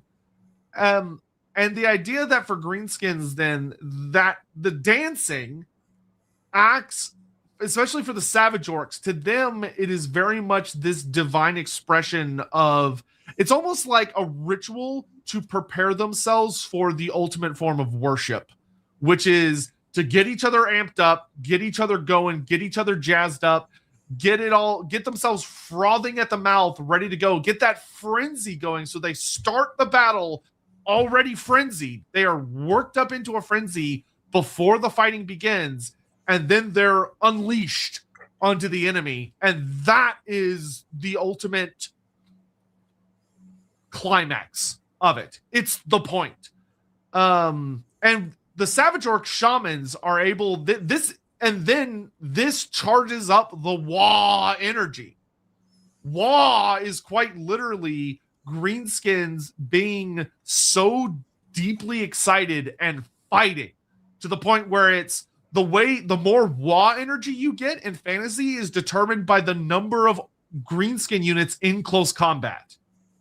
Every greenskin unit that's in close combat is another point that adds to the amount of Wah that your shaman has to pull on to express the power of Gork and Mork to unleash these bizarre psychic abilities that are magic, but also not magic, but are magic, but don't ask us. We don't want to deal with it. That needs to be part of the same system, but it's not magic, but it is magic, but don't ask us. Let's move on now.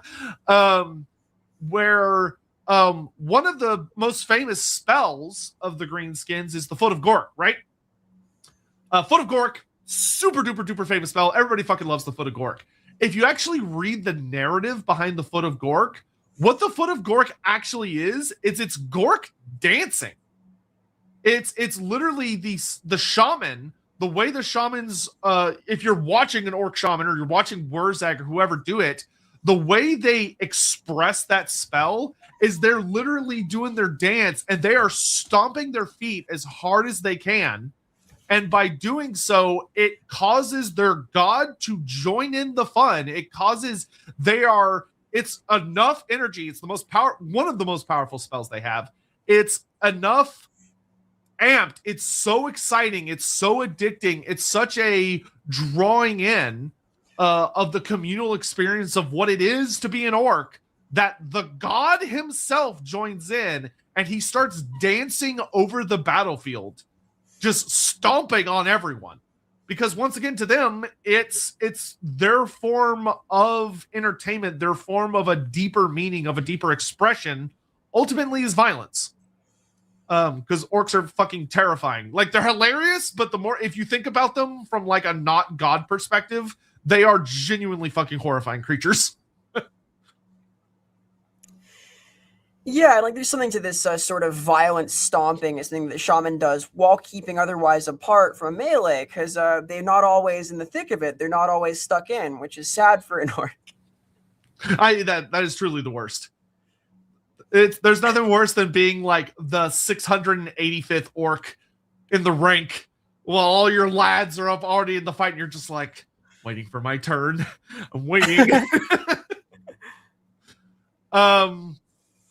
So you have that expression.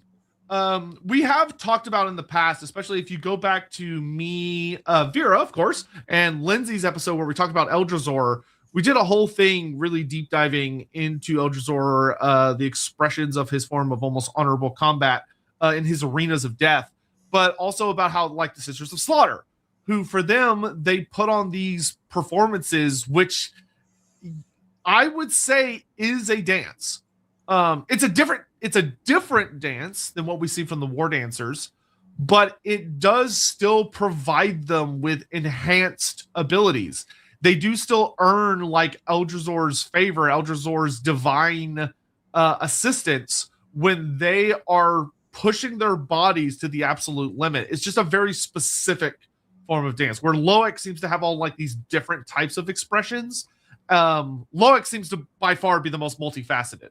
Where, like, you have your Greenskins, like the biggest thing that comes out of the Greenskins dancing is that literally Gork and Mork manifest, or the shamans manifest Gork and Mork to either start punching or stomping on people. But like, it's violent. Like the only nature it serves is to be violent. Whereas you have Eldrazi only steps in when the dancer or the performer, in this case, the Sisters of Slaughter, are pushing themselves to the absolute limits of their bodies. If they're not fighting something that is more skilled or bigger and stronger, more powerful than them, then Eldrazi has no interest. If the dancer is not sweating her ass off and breaking her kneecaps, then he's got no time for it. He only wants the most vigorous, dangerous dance. I'll note that like dance conceptually is kind of a broad term. It can include like anything rhythmic, anything that's got like intent behind it, even if it's loose and interpretive. So certainly like martial combat manuals and things, any kind of like sequence of movements could be called dance potentially. We've seen someone do kata or go through forms that could be interpreted as dance. Tai Chi can be danced, all of these things. Yeah. Now, one of the groups, and to actually kind of tie into that, one of the groups that has what I think could be considered a dance, though I could definitely see the debate that like, oh, no, that's not dancing, would be the Swordmasters of Hoeth. The Swordmasters of Hoeth are a very, very, very unique group within Warhammer Fantasy.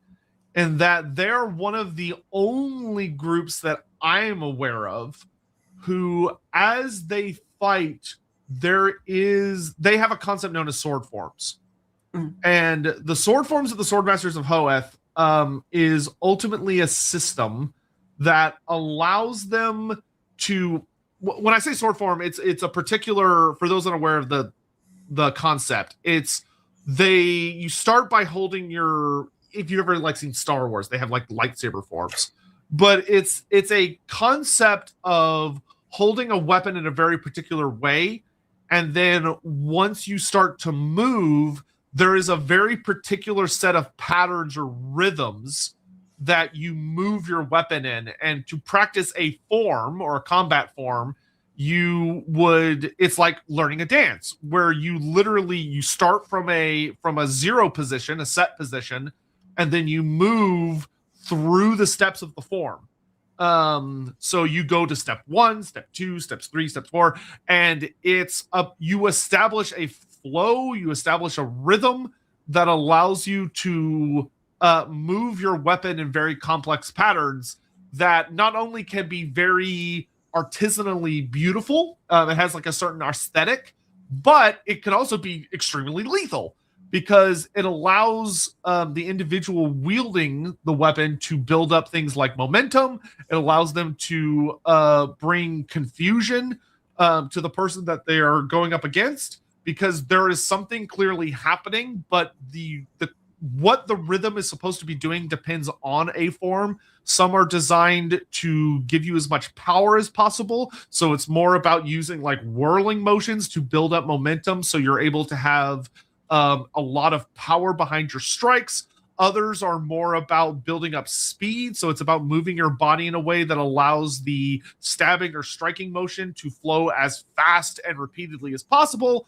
Others might be more about creating sort of a dazzling display, where the goal is to quite literally overwhelm your opponent's senses and leave them guessing about where you're going to strike. And then once you see an opening, you then go from the step that's about creating a perpetual wall of steel to the step that strikes once an opportunity presents itself. But for the Swordmasters, there is another level to it, where theirs is not just simply the mundane effects of the sword forms, but because they're so well trained, they're quite literally perfectionists. To become a Swordmaster of Hoeth, you cannot simply be like a doctoral level student of the sword forms. You have to have a decent, good fundamental understanding of magic, which is why when you reach the absolute heights of being a Swordmaster, becoming a Loremaster of Hoeth, they are full-on fucking wizards. Like, they're wizards. They're literally the equivalent of a level 2 wizard, which is a lot better than most wizards. The average decent battle wizard that is like starting on his journey but is a fully trained battle wizard is only level 1.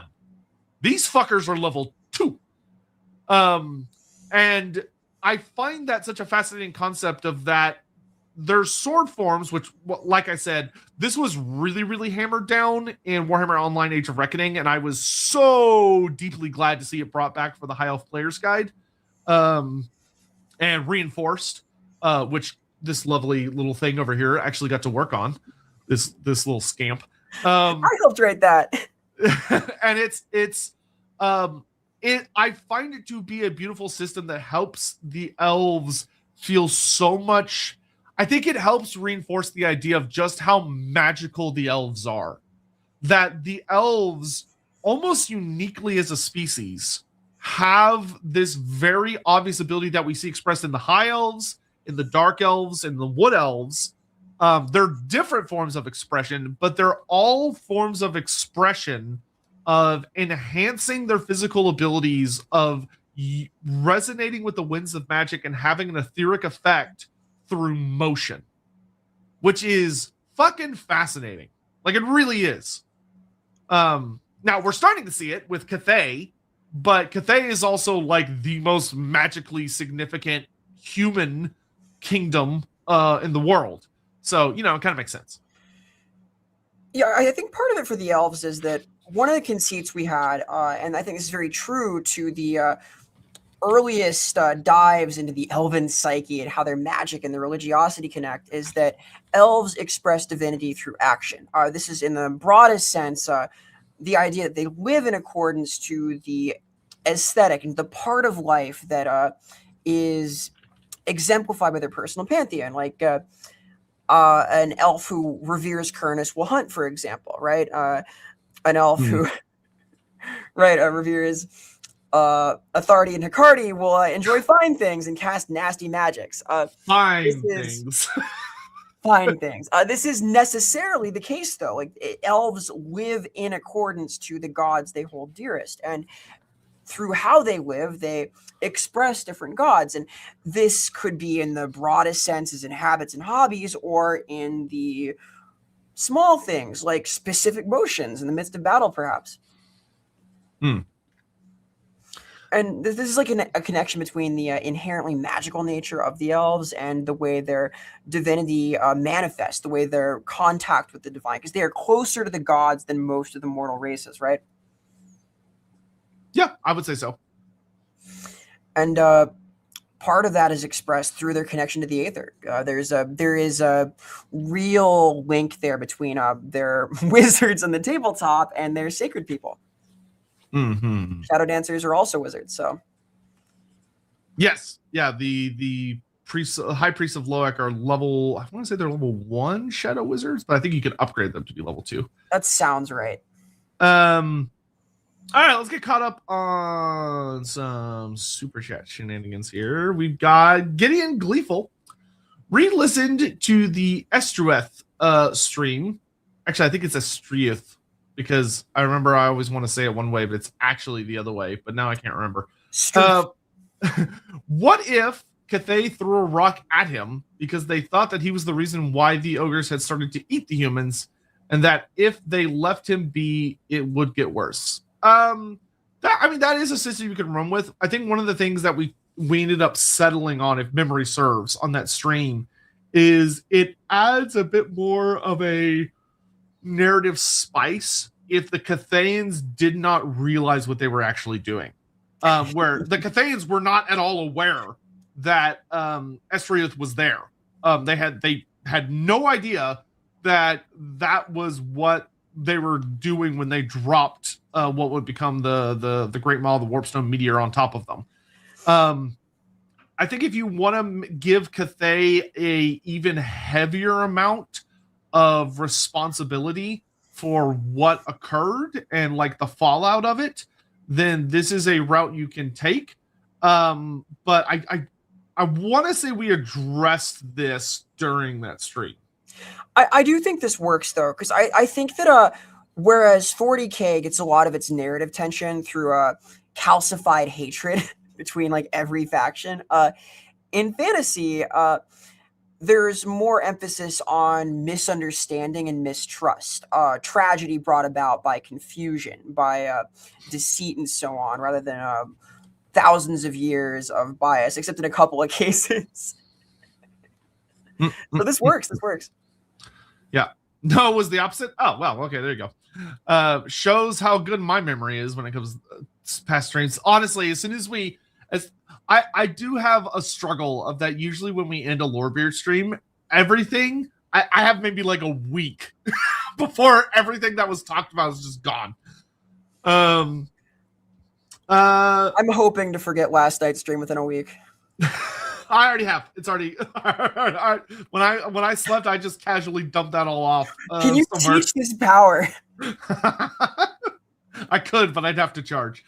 Necro player, man, your description of the Wardancers makes me think that Gork and or Mork thought they were neat, but it would be better if they were greener and meaner. I mean, they're already pretty goddamn green and mean. But how do I say this? I think something about Gork and Mork that's important is they're more like elemental forces of violence, but they're not really cruel. Gork and Mork. Now, Mork has taken on a much crueler aspect. Well, brutal. Brutal.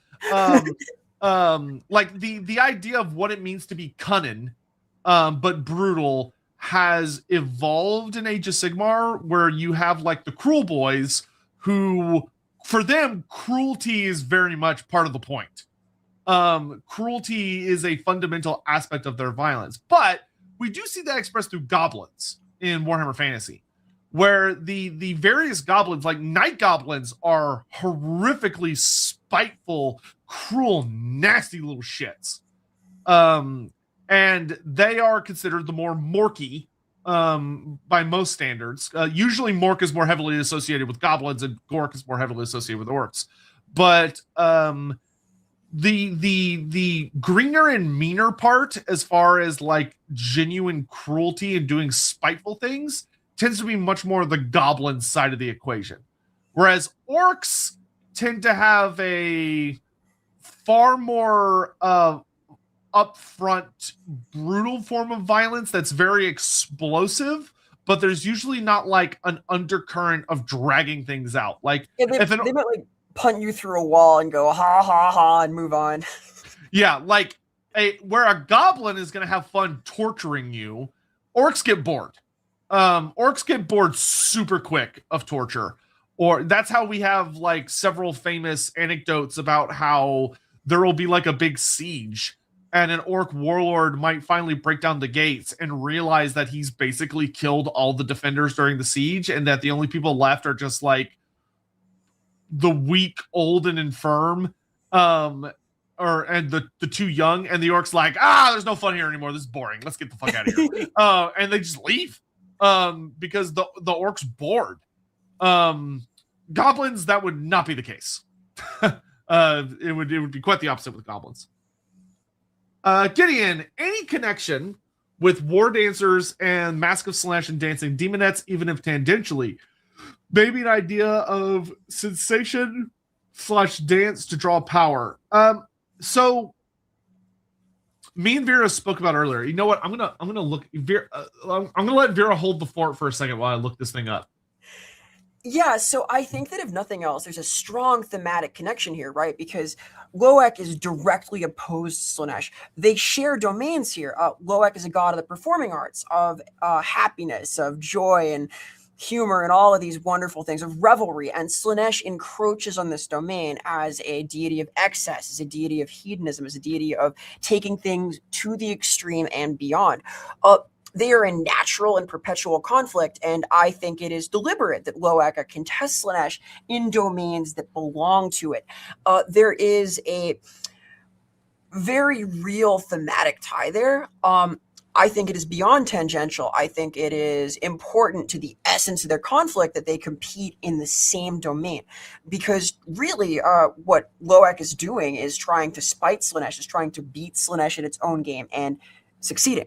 Loek does successfully do this, does contest Slaanesh in dance and win, which is an affront beyond measure to a deity that prides itself on perfection. It is the ultimate way to spit in the eye, and I would say that connection is an important one, an interesting one. I'm gonna find it. God damn it! I'm gonna find it. This is the last thing I do.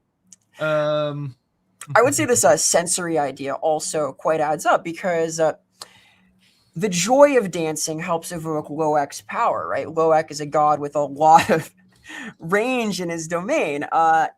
The idea that through revelry, through dancing, you embody that spirit. Again, elves express the divine through their actions, right?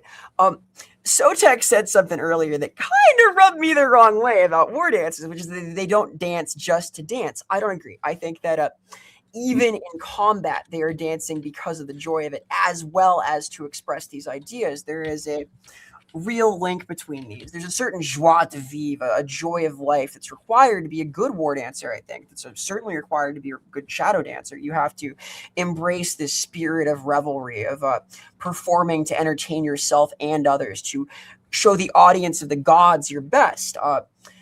And I think that certainly is the case for Daemonettes as well. I think that they are embodiments of this relentless pursuit of pleasure at all times. Their movements, their exotic dancing, their sadistic attacks, all of these things are part of this consistent expression of seeking the ultimate excess of whatever sensation, whatever pleasure they might derive from a battle, from an encounter.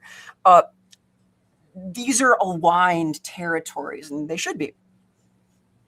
Yeah, I should have clarified better that I think what I was meaning to say is that in order for the war dancers to express the abilities that they do upon the field of battle, so in order to be using like the Shadow's Coil or the dance of the Storm of Blades and stuff, those dances are not just random frivolous movements. There is a purpose behind those dances. I feel as if if they were a war dancer who didn't dance for the joy of it, they could not successfully perform any of those. Yeah, no, definitely agree on that. I'm still searching. I found a different war dancer who's not what I wanted, though there is a very cool note about a war dancer. Is that a C or a G? No, it's a C. So we have Sarah Nival, who traveled deep into the Vaults of Winter, which is actually quite interesting. Because we've spoken about in the past that the Vaults of Winter there are things in there. Like unnamed horrible things. And that while Slaaneshi demons have come pouring out of the Vault of Winter, there's actually older, stranger things that are contained within it. But apparently there's a war dancer who just went in there, found a guardian, killed it, and brought a bunch of really powerful elven artifacts back out, which is quite nice. I'm gonna find this fucking note. This is gonna eat at me. There's one other tie, because Lady Hegria of the Mask was brought up earlier, who is not like of the Mask, like of the Mask of Slaanesh, but the Mask, like Lady Hegria is who runs Theoderic, the sacred place of Loek, the Trickster's Wood, the realm of Twilight and Athel Loren. And I think that this link is deliberate. I think it is entirely on purpose that the War Dancers have decided that they're I run this at my table as a sort of composite group, a greatest hits of like the best shadow dancers, the Mask, and that Lady Hegria is sort of presiding over this. And I think this is deliberate because there is no better fuck you in showbiz than to deliberately share a name with someone you don't like. So by spreading the name of the Mask as this amazing troupe of elven dancers, it sort of spites the Mask of Slaanesh, right? Yeah, I actually fucking love that. That's actually really, really fun. That there would be like a group or kindred that literally exists just to spite such a demon, which in most places you could not do and get away with. Like at all in the slightest. You'd go to sleep and would wake up with the Mask wearing you like a puppet. But no, War Dancers, they're bigger boys than that. Am I hallucinating this story? I know I'm not. That would be very War Dancer if you were, so. It would. I swear there's a whole. Oh, you know what? I know where it is. I know where it is now. Okay, so now I'll be able to look it up. No, I remember because this story, the story doesn't really have a happy ending. But now, here, I'll let demands an army list now. No, I'll get around to it. I'll hopefully have time to do it today. Battlefoot, last call for week 1 Path to Glory joiners. Vera, AOS. I want to. I'm going to be pretty busy for the next couple of weeks at the very least, so I probably can't. I'm sorry. I do want to though. Yeah, you can always have Vera join late. You can bug her when she's less busy. Yeah, I'll tap in. Brock 6000. Maybe the sword forms are a rare example of the gods Hoeth and Loek collaborating when they were present in the world together on Ulthuan. I think Loek would work with any god, but annoys every god. So, yeah, and I mean, it's worth noting that Loek is not necessarily like not all dance ties to Loek. Many dances do, and Loek is a lord of dance, but it is not his sole domain. So it's not like Hoeth would have to be like, hey, if I want to have like this form of dance power. Do I have to get like permission from Loek? He doesn't. But you could argue that actually something that I would have seen that could have been very interesting is there may have been like a contest once between Loek's form of interpretive spontaneous dancing and Hoeth's very regimented, careful, practice, perfected form of dance. And there could be like a fun saga there of something that, if anything, that might have served as a situation where Hoeth was humbled by Loek, and maybe they did come to an understanding, or maybe it drove a wedge between them. Who knows? It's hard to say. I like that as the real winner is that everyone was dancing, and this is like the wisdom of Loek is that everyone had a great time, so it's fine either way. Yeah. I would guess as Hoeth is the Lord of Wisdom, in addition to learning and other concepts, that Hoeth would have seen the wisdom of Loek by the end of it, or seen the wisdom of the scenario rather than being bitter about it. WPKM, Total War undersells Wardancers and Bladesingers. No, yes, big time. Total War, for the sake of the game's balance, and just kind of how they sort of designed it, the Wardancers and Bladesingers are extremely nerfed. They're so cool. Come on, don't undersell them. It's like, yeah, they look really cool. They're great, and they perform well. Like they're very, very good in certain matchups. But they don't have They don't have the signature ability from tabletop ultimately, which is their goddamn Shadow's Coil, being as strong as it is in tabletop, where it literally was when they would activate it, it was virtually impossible to kill them. Like they just they dodge everything. In a game like Total War, especially when you're dealing with it being kind of you're moving in real time for your battles, it's something that would be what if they would have done them justice. It would have required them to implement like all of their dances as abilities they could activate, and the player would be responsible for ensuring they're cycling through the proper dances at the proper moment. But it would require a significant amount of micro that most players don't use. CA reps, give us DDR style micro. Come on. The people demand it. Yeah, if you actually go back, they might have been like this in Warhammer 1, or it might have been something that was in one of the betas. But there was a version they had made of the Wardancers that relied much more heavily on making sure that you cycled through your dances properly in order to get the full effect of the unit, and it made them absolutely fucking devastating. But CA ended up abandoning that concept because, to put it in the not nicest terms possible, Total War players are a little stupid. It just like there's already so much micro going on that people just couldn't be bothered. Make it a somatic component. You have to connect your Xbox Kinect camera, PlayStation iToy, and then just like groove out to activate abilities. Yeah, you got to have a foot pad. You can only play Wardancers with feet. Only with feet. Hell yeah. Cerulean, thank you so much for the months of membership. Conspiracy, Mork started as a goblin and gaslit Gork. That could explain why they're fighting so much.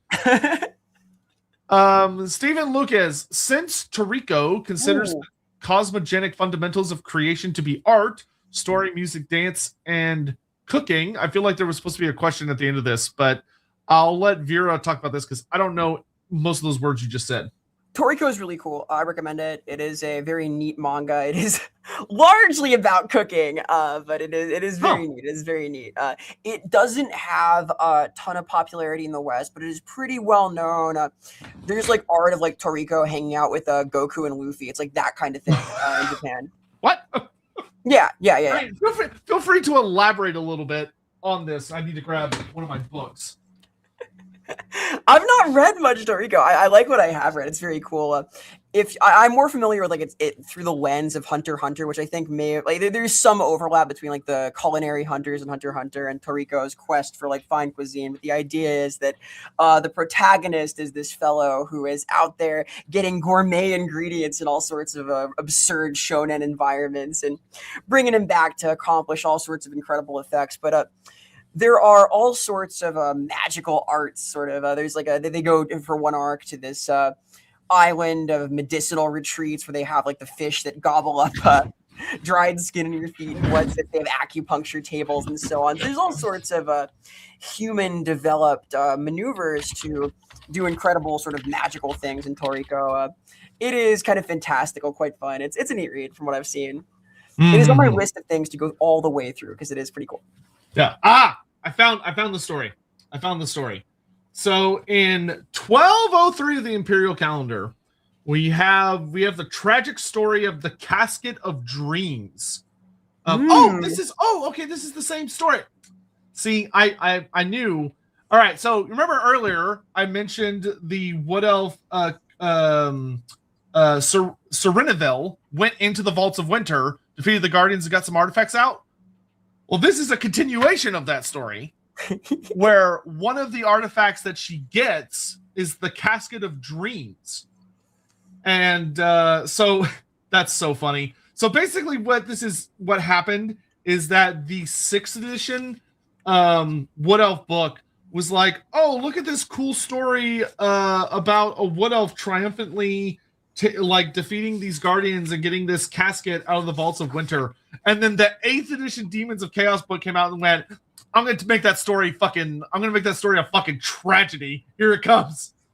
So we get the note of the Wood Elf Wardancer, Serenivel, journeys into the Vaults of Winter to retrieve the Casket of Dreams, hoping to harness its power in her dances, unaware that her pride has attracted the attention of cruel Slaanesh. After many battles, Serenivel uncovers the fabled casket, returns to the King's Glade. There, infused with its power, she dances as never before. But as she dances, the blurred forms left in her wake transform into hungry demonic figures, and a tide of demons is unleashed into the very heart of Athel Loren.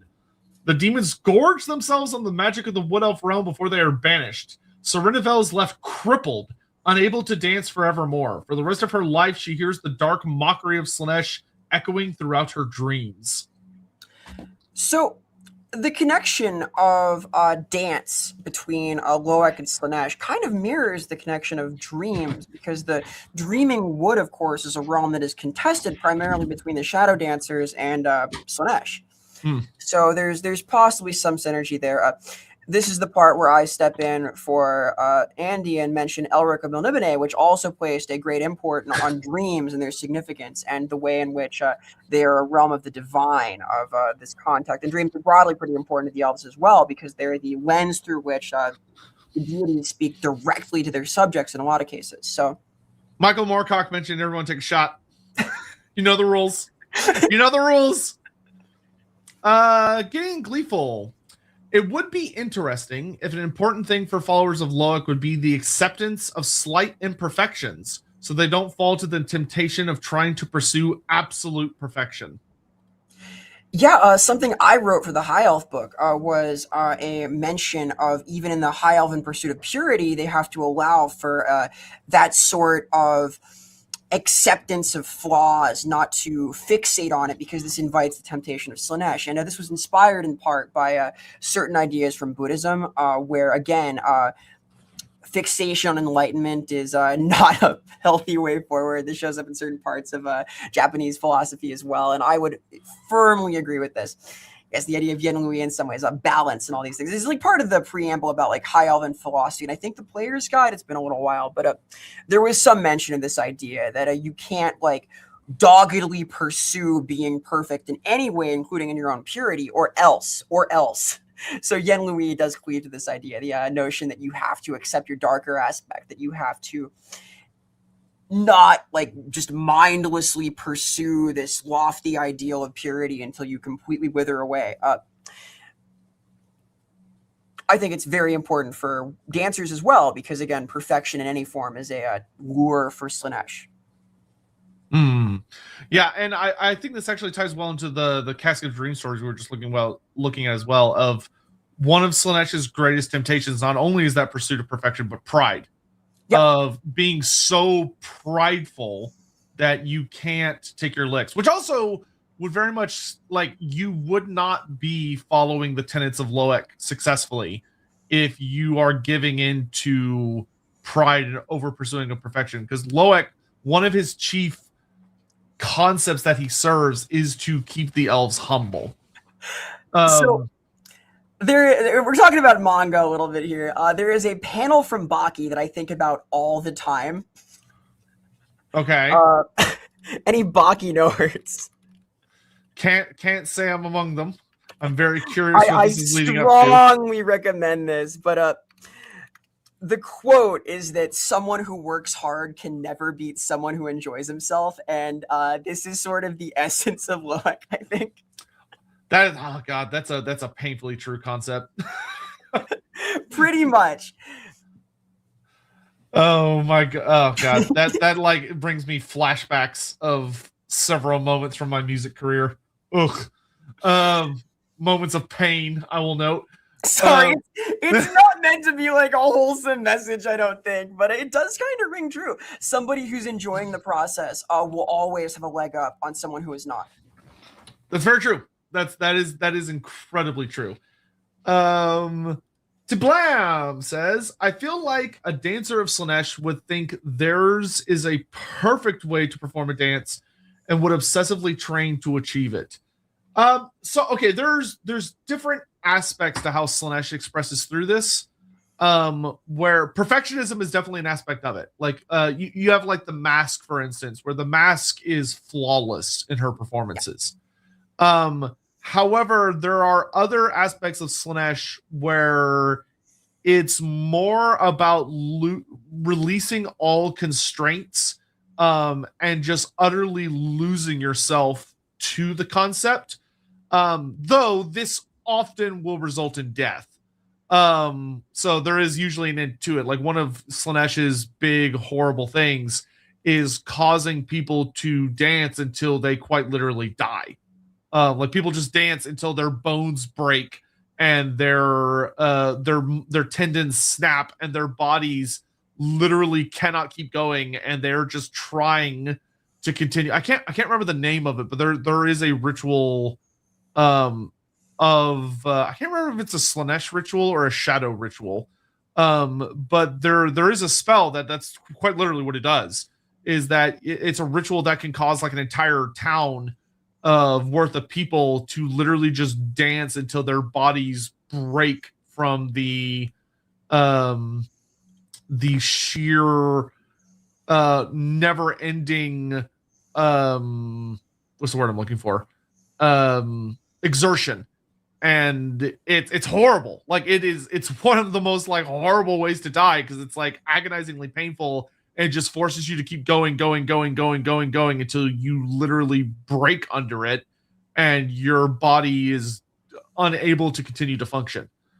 So I would say those are the two primary aspects that you'll usually see Slaanesh express through dance is either that level of perfectionism or the excessive nature of it of driving dance so beyond any wholesome nature of itself that it leads to a very dark, twisted, unwholesome, and unnatural expression.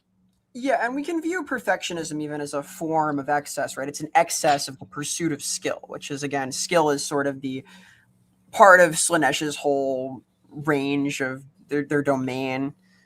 There's a lot of excellence there of various kinds. Tablam! Loex would be free, more free and explorative, who find the perfection in the happy little accident, which are windows by which Loek incarnates in you. Yeah, that's an interpretation that works quite well. I mean, elves being what they are, you would probably get some kind of ridiculous note from an elf that there are no happy little accidents. It's all part of the intent. It's all part of the story that's being told, or that like every time they do it differently, but for them it is a form of perfection, but not in the sense of trying to attain it, but just by its own nature. But elves are also very facetious and are going to give you an obnoxious answer, I think, if you tried to get this out of them, to be honest. A good Wardancer should be having fun a lot of the time and should be very annoying. Yeah. If you're if you're playing an elf of Loek, if your fellow players don't hate you at least half of the time, I don't know if you're doing it right. If they're not like, I don't even like asking them a question because their answer is always infuriating. Then like, what are you even doing? What are you even doing? The gods sent me to make shit worse. I see. You and I should probably be very familiar with one another. What about beastmen? Well, the gods sent them to make shit worse too. That's true. That is very on brand. Beastmen very much have what you would consider dance in. To beastmen, dance is very sacred. It is something that they do incredible amounts of in their great ruttings. Where whenever there's like a particular phase of Morslib of note, or there is like a great gathering, or they arrive at a certain point along the beast paths as they're moving from like herdstone to herdstone locations, beastmen will have these really big riotous parties, essentially, which is their form of expressing their nature. And it's the most unhinged animalistic version of a rave imaginable, where the whole point of it is just unrelenting eating, drinking, dancing, and fucking and sleeping. And it's just an event that goes on for hours, if not days, where you'll have like the Bray Shaman up at the herdstone or some chaos altar yelling about whatever he happens to be yelling about, calling upon the gods or demons, or invoking like important concepts of the beastmen, or telling stories about particularly notable Bray Shamans or beast lords or whatever it may be. And meanwhile, the rest of the beastmen are just going absolutely fucking bananas. And it's incredibly important part of their culture.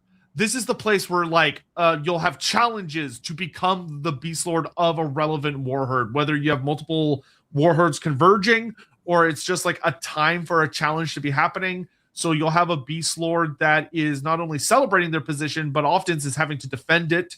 So he's going to be fighting lots of different challenges. This is the time where there's going to be a lot of births, or there's going to be a lot of, shall we say, doing the natural progression to cause more births. This is going to be a place where items are being enchanted, or beasts are being, big monsters are being summoned from the deepest, darkest part of the forest, just because of the natural magic that resonates from such an event. And also the Bray Shamans using their own powers to summon these creatures that are then brought into the Bray herds, either through force or just through the natural compulsion of what's happening. Like this, it's the most culturally significant thing. And once it's done, once the beastmen have completed this celebration / ritualistic ceremony, they pick up and move. And they're back on the beast paths. They're back on the war paths, to either go attack something nearby, or continuing on their journey to whatever it is that lies ahead of them. So all that to say, dancing is a key part of those ceremonies, because it's a form of how most of the beastmen express themselves in a way that allows them to get as deep in touch with the more animalistic, devolved part of themselves, is how a Sigmarite would probably say it. But it's that big form of expression of just giving in to all of their most base urges. And that form of dance is going to be what would look like dancing. And I don't think a beastman would describe it that way. But if you were, if you and me turned into like little invisible god that could watch from above, we would probably describe it as looking like dancing. I don't know if Vera, you have anything to add on there? Something horizontal monster mash. Yeah.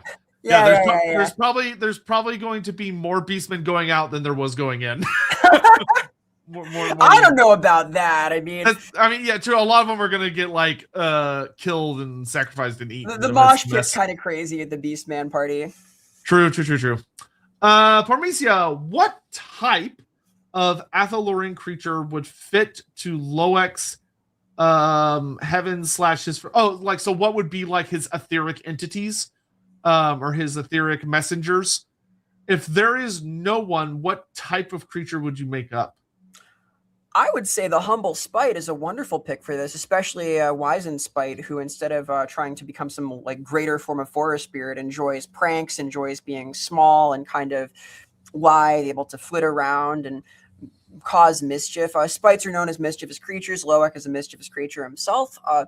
There was a character that I wrote for the High Elf books, K. Louis, this horrible bastard who is like the worst spite ever. And K. Louis is horrible, horrible, horrible. But were he to have a better sense of humor, I think Loek might like him quite a great deal because through all sorts of malicious pranks, he affects quite great change in Kothik. So I think that sort of little guy doing big funny pranks that get people killed is very much in Loek's domain, and that spites are a good pick. They're good at illusions. They're hard to find. They can dance quite well. They are easily amused. All of these things kind of line up to me. They have a certain whimsy about them that's very important to Loek.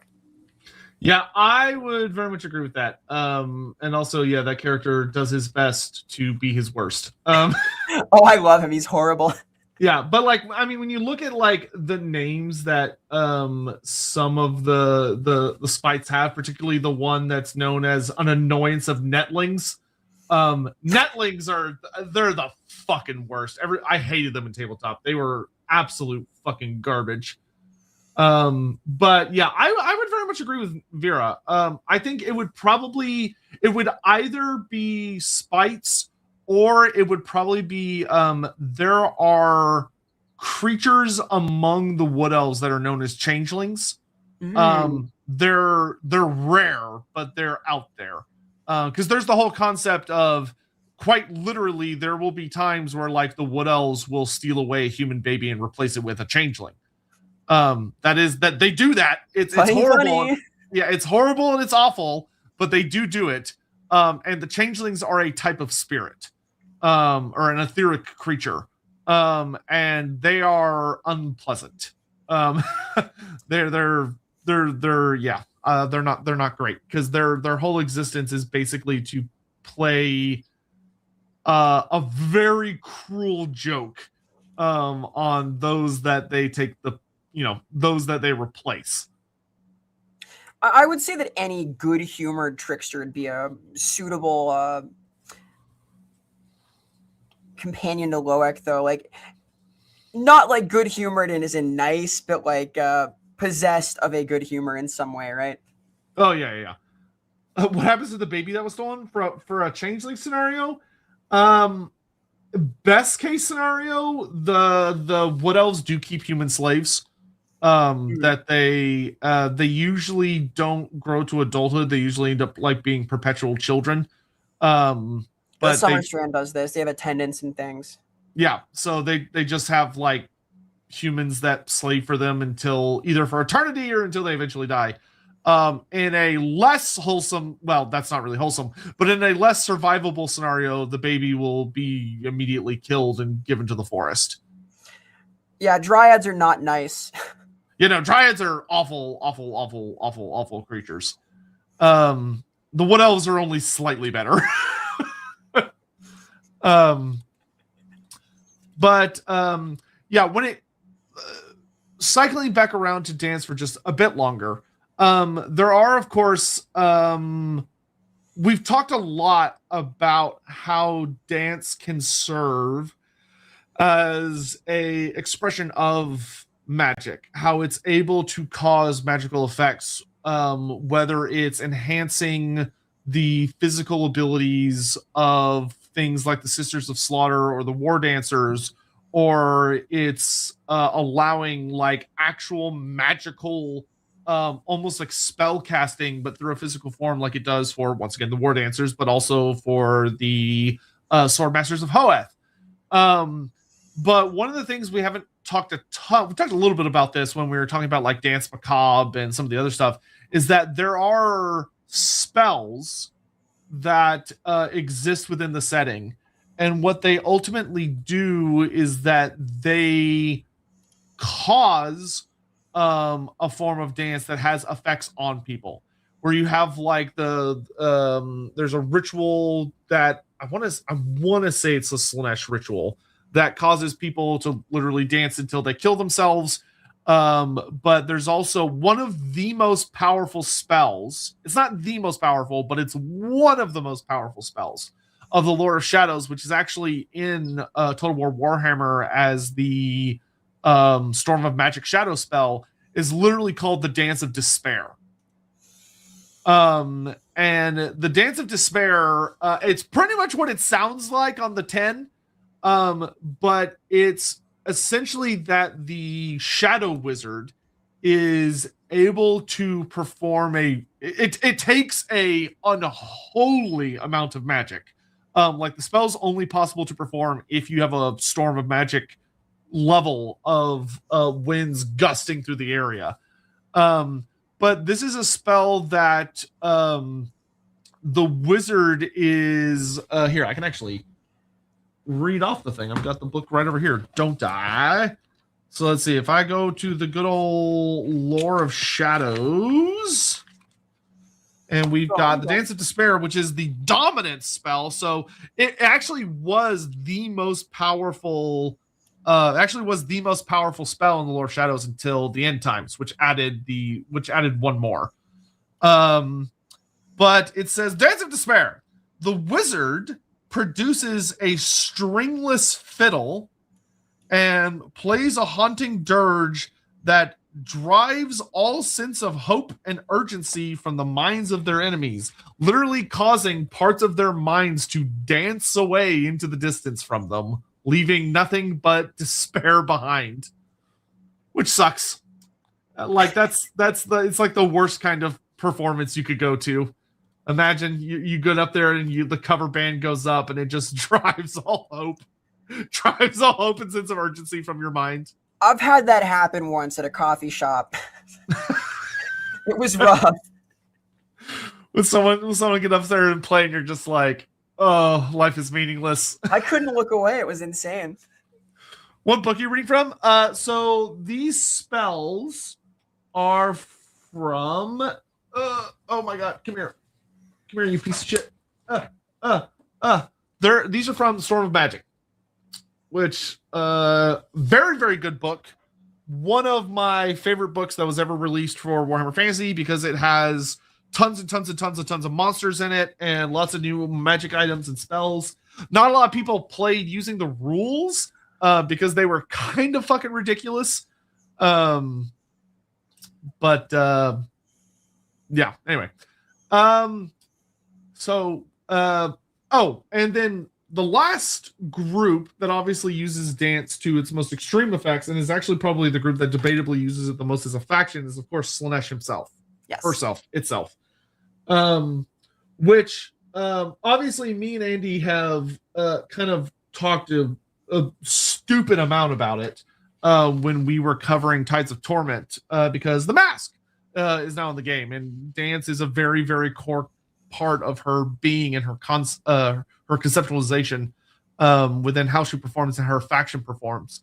Where CA went so far as the mask has like 4 ultimate dances, but each of those 4 dances has 4 ways it can be expressed, where the dance tells a slightly different story or is expressed in a slightly different way and it has different profound effects. I'm curious if Vera has anything, if there's anything you would want to dial into when it comes to focusing on or conversing with Slaanesh's, shall we say, interaction with dance. I think that dance meshes into Slaanesh's domain as an expression of sensuality, as well as a place where you can pursue excellence, excess, in all sorts of forms. It's very possible to dance at inappropriate times. This is an excess. It's possible to dance too well. This is an excess. It's possible to dance in ways that are inappropriate. This is an excess. You shouldn't twerk in front of the judge, for example, if you're in court. What you're saying I can't drop it low at the funeral? What? You can. What? You can honor your vow of getting it down, but anyway, all of these things work well with Slaanesh. Like, Slaanesh is a god of the arts in many ways. Slaanesh is a god of sensuality and sexuality. Dance can intersect here. I think I've said my piece on Slaanesh in relation to the opposition to Loek, but there's a reason that it shares this domain. I think that I've somewhat touched on these ideas. It's the less wholesome counterpart, right? It's surely the most dance aligned of the chaos deities. The Great Horned Rat might try, but try as it might. I feel I want to say that Nurgle actually does have a few expressions of dance, but it's always very much in a giddy and joyous bouncing, more so than a choreographed sequence of beauty. Yeah, calling what Nurgle does. Nurgle uses terminology that is very movement, like the whole concept of flowing and the cycles and rebirth and all of this leads to Nurgle using a lot of movement oriented language. When you have like greater demons or like followers of Nurgle rambling about certain concepts. That being said, Nurgle does tend to be more of a, either it is so despairing that it's a very sedentary, lifeless, kind of give up aspect, or it's that very bumbling, bouncing, other words with bees that really it invokes that very like just there's like merriment to it. There's the carnival in Nurgle, the joy of life, if you will. Yeah. There is a dance narrative to it. It's not Nurglings dance and giggle and laugh and are frivolous. Great Unclean Ones don't tend to be as big on the dancing, though. I do actually think I recall there being notes of Great Unclean Ones dancing. They do like the little chair dance after they make something gross, like what I do when I win in Dota. Like, yeah. Oh yes, embracing the despair that MOBAs cause. It seems somehow appropriate, yeah. Yeah, it does. But ultimately, though, I wouldn't say that it's like a core fundamental aspect of like how the magic or the demons themselves express, in that it's not as fundamental as I would say it is for Slaanesh. Yeah, with Slaanesh, just like every element of the domain, it all aligns. Yeah. Now, something that is interesting that I think is worth pointing out as kind of our last stopping point for today's stream is that with everything we've talked about today, we've talked a lot about Olgu, we've talked a lot about elves and Slaanesh and these interactions, about how like the Beastmen and Greenskins interact with it, how like you can see like Lizardmen interact with it. One of the things that is genuinely very interesting to me, though, is that the Shadow Wizards of the Empire are very much not often associated with this concept of dancing. That the Great Guardians and these defenders of all that is good in the Empire, or at least what is hopefully keeping things relatively legal and non-chaotic, are often the Shadow Wizards of the Empire are often are expressed as being incredibly serious, very stern. Some of them might have a bit of a Gandalf-y reputation as far as like they can be mirthful, but they're not dancers. They're almost always seen through this expression of like the big wizard hat, the big beards. And they are either extremely serious protectors, or they are maybe a little bit on the illusionist side of the scale, a little bit of the trickster archetype, but never the dancer. which is an interesting. It's an interesting hole in the Empire's expression of shadow magic. But Sotek, they're a secretive sort, and the halls of the Grey College are shrouded in illusion. And there is a famous phrase, dance like nobody's watching. Perhaps they dance when nobody's watching. Maybe the secret to their excellence is a college, and the reason they have such political power is because they know just when to break it down. And I would wager that out of all the Grey Wizards who serve as attendants to the nobles of the Empire, of which there are many, they do quite well in the ballroom and court. Yeah, I'm just now thinking that there's a secret footloose society hiding somewhere within the Shadow College. You have to dance while they graduate, but they'd never admit it. It's truly one of those secrets. It's the greatest secret. Where like the Light College is hiding away like unkillable dragons and horrific chaos artifacts. The Shadow Wizards are hiding away the moves. Yeah, I could actually see that being a unique like form of a way that the Colleges of Magic. One of the things I like about the Colleges of Magic is while they lean into a lot of the different lores, there's often kind of that undercurrent of that there are ways in which they are limiting or even lessening what they could be capable of due to how rigid a lot of the structures of the colleges are, because they're so afraid of corruption and witchery. I could actually see it being an idea that there could be some like the Shadow College, due to their extreme fear of how horrifically powerful Shadow Wizards could be, if they're not like held in an iron grip of that. Shadow Wizards are held to one of the highest standards of ensuring that they don't abuse their powers and their magics, because they could literally rewrite people's perception, which is really fucking spooky. The idea that they may have lost, not like in the sense that they can't dance, but that the sense that they in some way have been deeply disconnected from an aspect of Olgu, due to how serious and losing that kind of many of the aspects that Loek incorporates into Olgu, that they've lost that, could be something that could be explored really interestingly through like a PC, for instance, in a roleplay game, of that the Shadow College is in many ways incomplete, because it's missing just like a fundamental part of its own nature. The pressure put on them and the regimented nature of the education and the severity with which what they do is treated means that they can't quite embrace the mystery of Olgu, the whimsy of it. Someone who works hard can never beat someone who enjoys himself.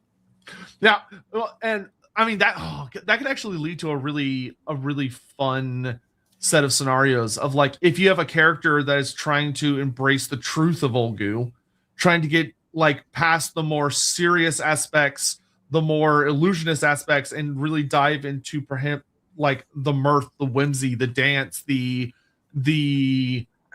not taking life necessarily so seriously aspects, that it could lead to like a really interesting set of scenarios where, because your character is a little bit more shall we say whimsical with how they express their shadow magic, which many wizards do. Like if you play if anyone's ever played the starter or played Vermintide 1 or played like the whole thing with the Shadow Wizard and Ubersreich, who is revealed to be someone else later, which makes a wole lot of sense. It's very funny. Yeah, it is very funny. The Shadow Wizard's kind of a dick. He genuinely like pulls a lot of tricks and shenanigans, and he messes with people constantly, which is not something you're supposed to expect of him. But the more you learn about Olgu and Shadow, the more you expect it. But I think it could be a really fun, unique challenge for a PC of someone who really wants to embrace the true nature of Olgu, which leads to problems with the colleges. Of that, there's a certain conduct that the college expects of Shadow Wizards or demands of them out of fear. And if someone's trying to embrace the true nature and become, in many ways, a paragon of Shadow, that it could result in censorship from the college, even up to the point of them possibly sending a what you call it?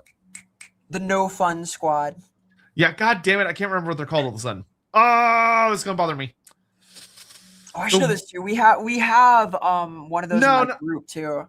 Yeah, not a great guardian. There's the magic cops. It's like a specific. There's Shit, I should know this.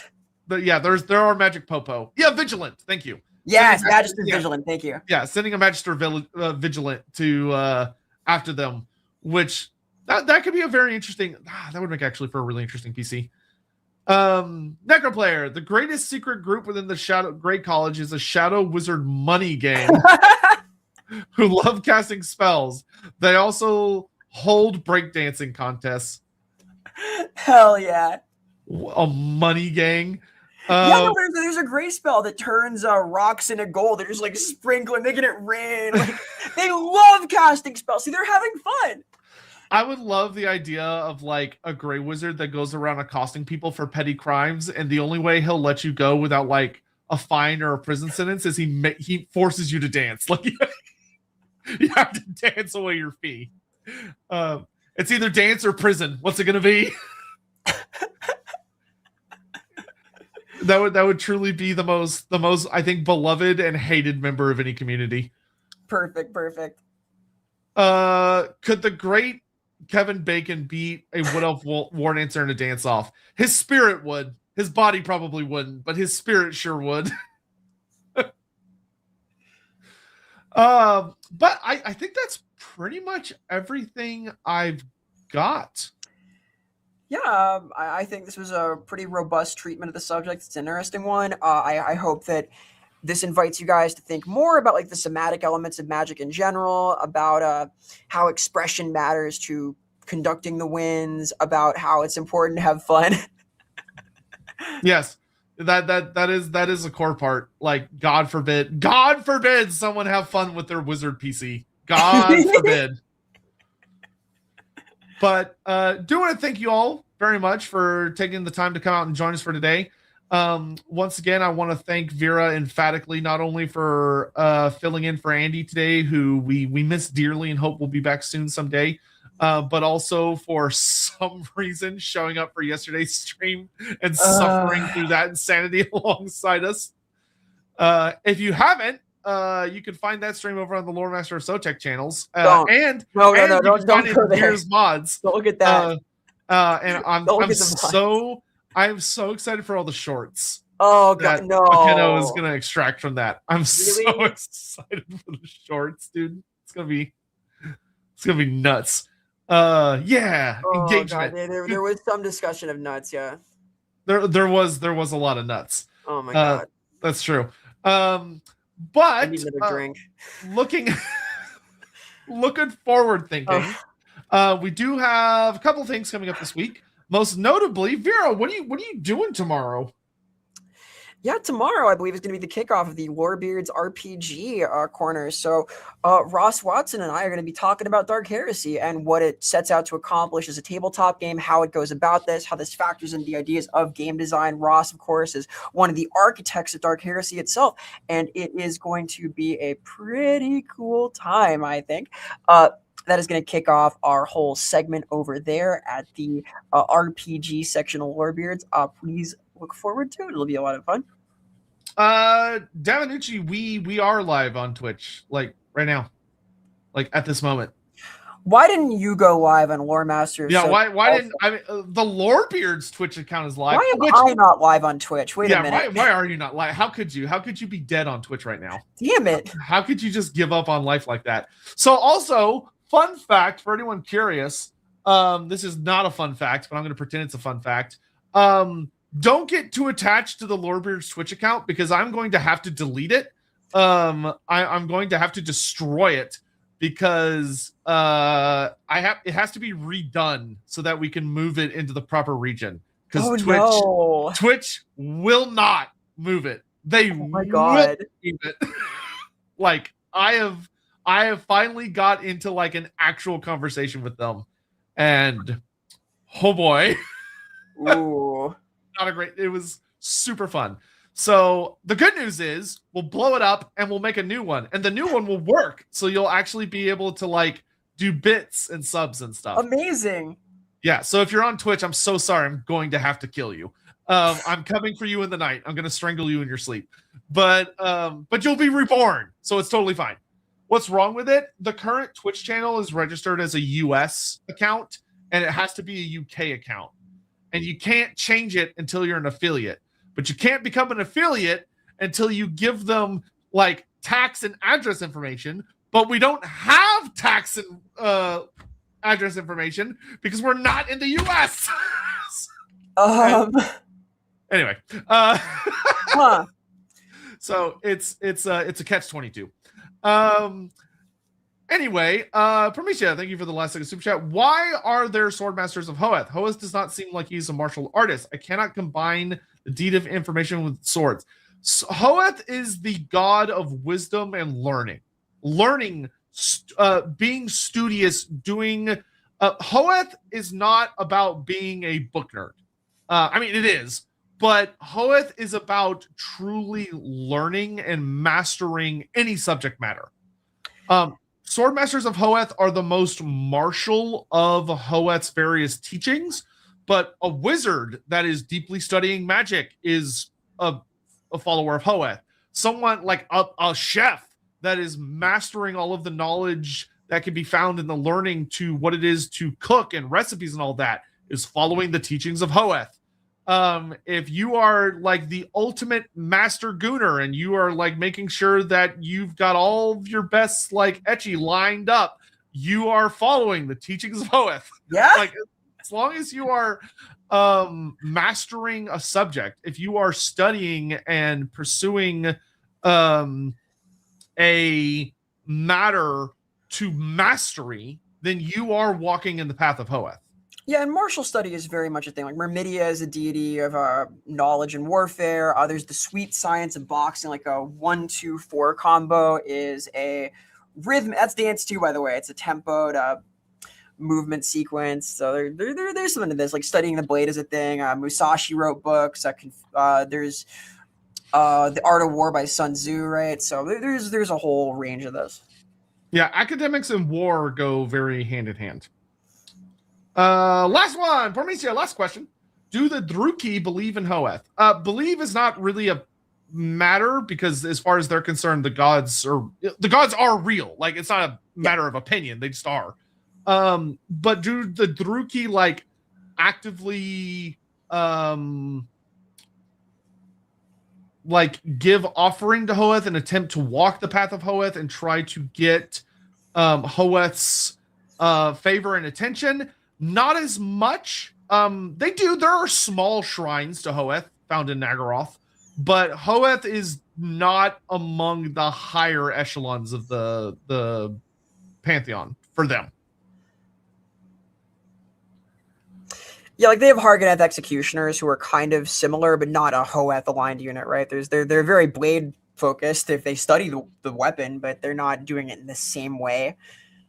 Yeah, like you could argue that the executioners of Hargoneth are a very good example of that. They are literally obsessively practicing the technique to perform the perfect decapitations. So that could be argued is something that like Hoeth would kind of lean towards, but they are doing it as very explicitly as an offering and to walk the path of Cain and performing the most perfect and beautiful form of murder through like literally a most beautiful, flawless killing strike. But there is something of Hoeth within that. Anywho, that I think wraps us up for today. We do hope that you will join us tomorrow for the very, very first ever episode of the Lorebeards RPG, which me and Hawk are desperately attempting to collate together how that's going to look. Also, this week is my birthday. On Thursday, I will be celebrating that, so I'm going to be putting up all that shenanigans. So if you'd like to come hang out with me on my birthday, I'll be live and doing stuff there. And Vera, you got anything else coming up this week? Oh, yes, you do. On Tuesday, right? Yeah, I'm doing a part of this relay of Nuzlocke stuff. You know, Nuzlocke, as we're doing this Pokemon challenge thing. There's 8 streamers who are passing along one save file I haven't ever done before, so please wish me luck. I'm going to be live on Twitch. I hang out there, and on YouTube I stream. Sometimes I do things around 4:44 Tuesdays, Thursdays, Saturdays, and also now on the Lorebeards on Mondays. So there are more things I am doing in the near future. You can find me there. Please do be there for Sotek's birthday. Awesome individual. Investigate this guy as a cool activity. I'm on the other side. Damn it! I'm pointing. No, I'm this guy. No, it's the wrong way. This guy. Yeah. My screen lies to me. This feels all right. The last illusion. Look at this guy. Oh wow! There you go. We like this guy. Like when you forget someone's name. Look at my friend, my pal. He's somewhere. But yeah, I had a lot of fun today. Thank you for having me on. As always, always a pleasure. Seriously, talking about one of my favorite things today. So that was a great time. And since we're both on here, I actually don't feel bad taking a second to actually be like, we can find somewhere to raid, which normally everyone that does Lorebeards forgets is a function.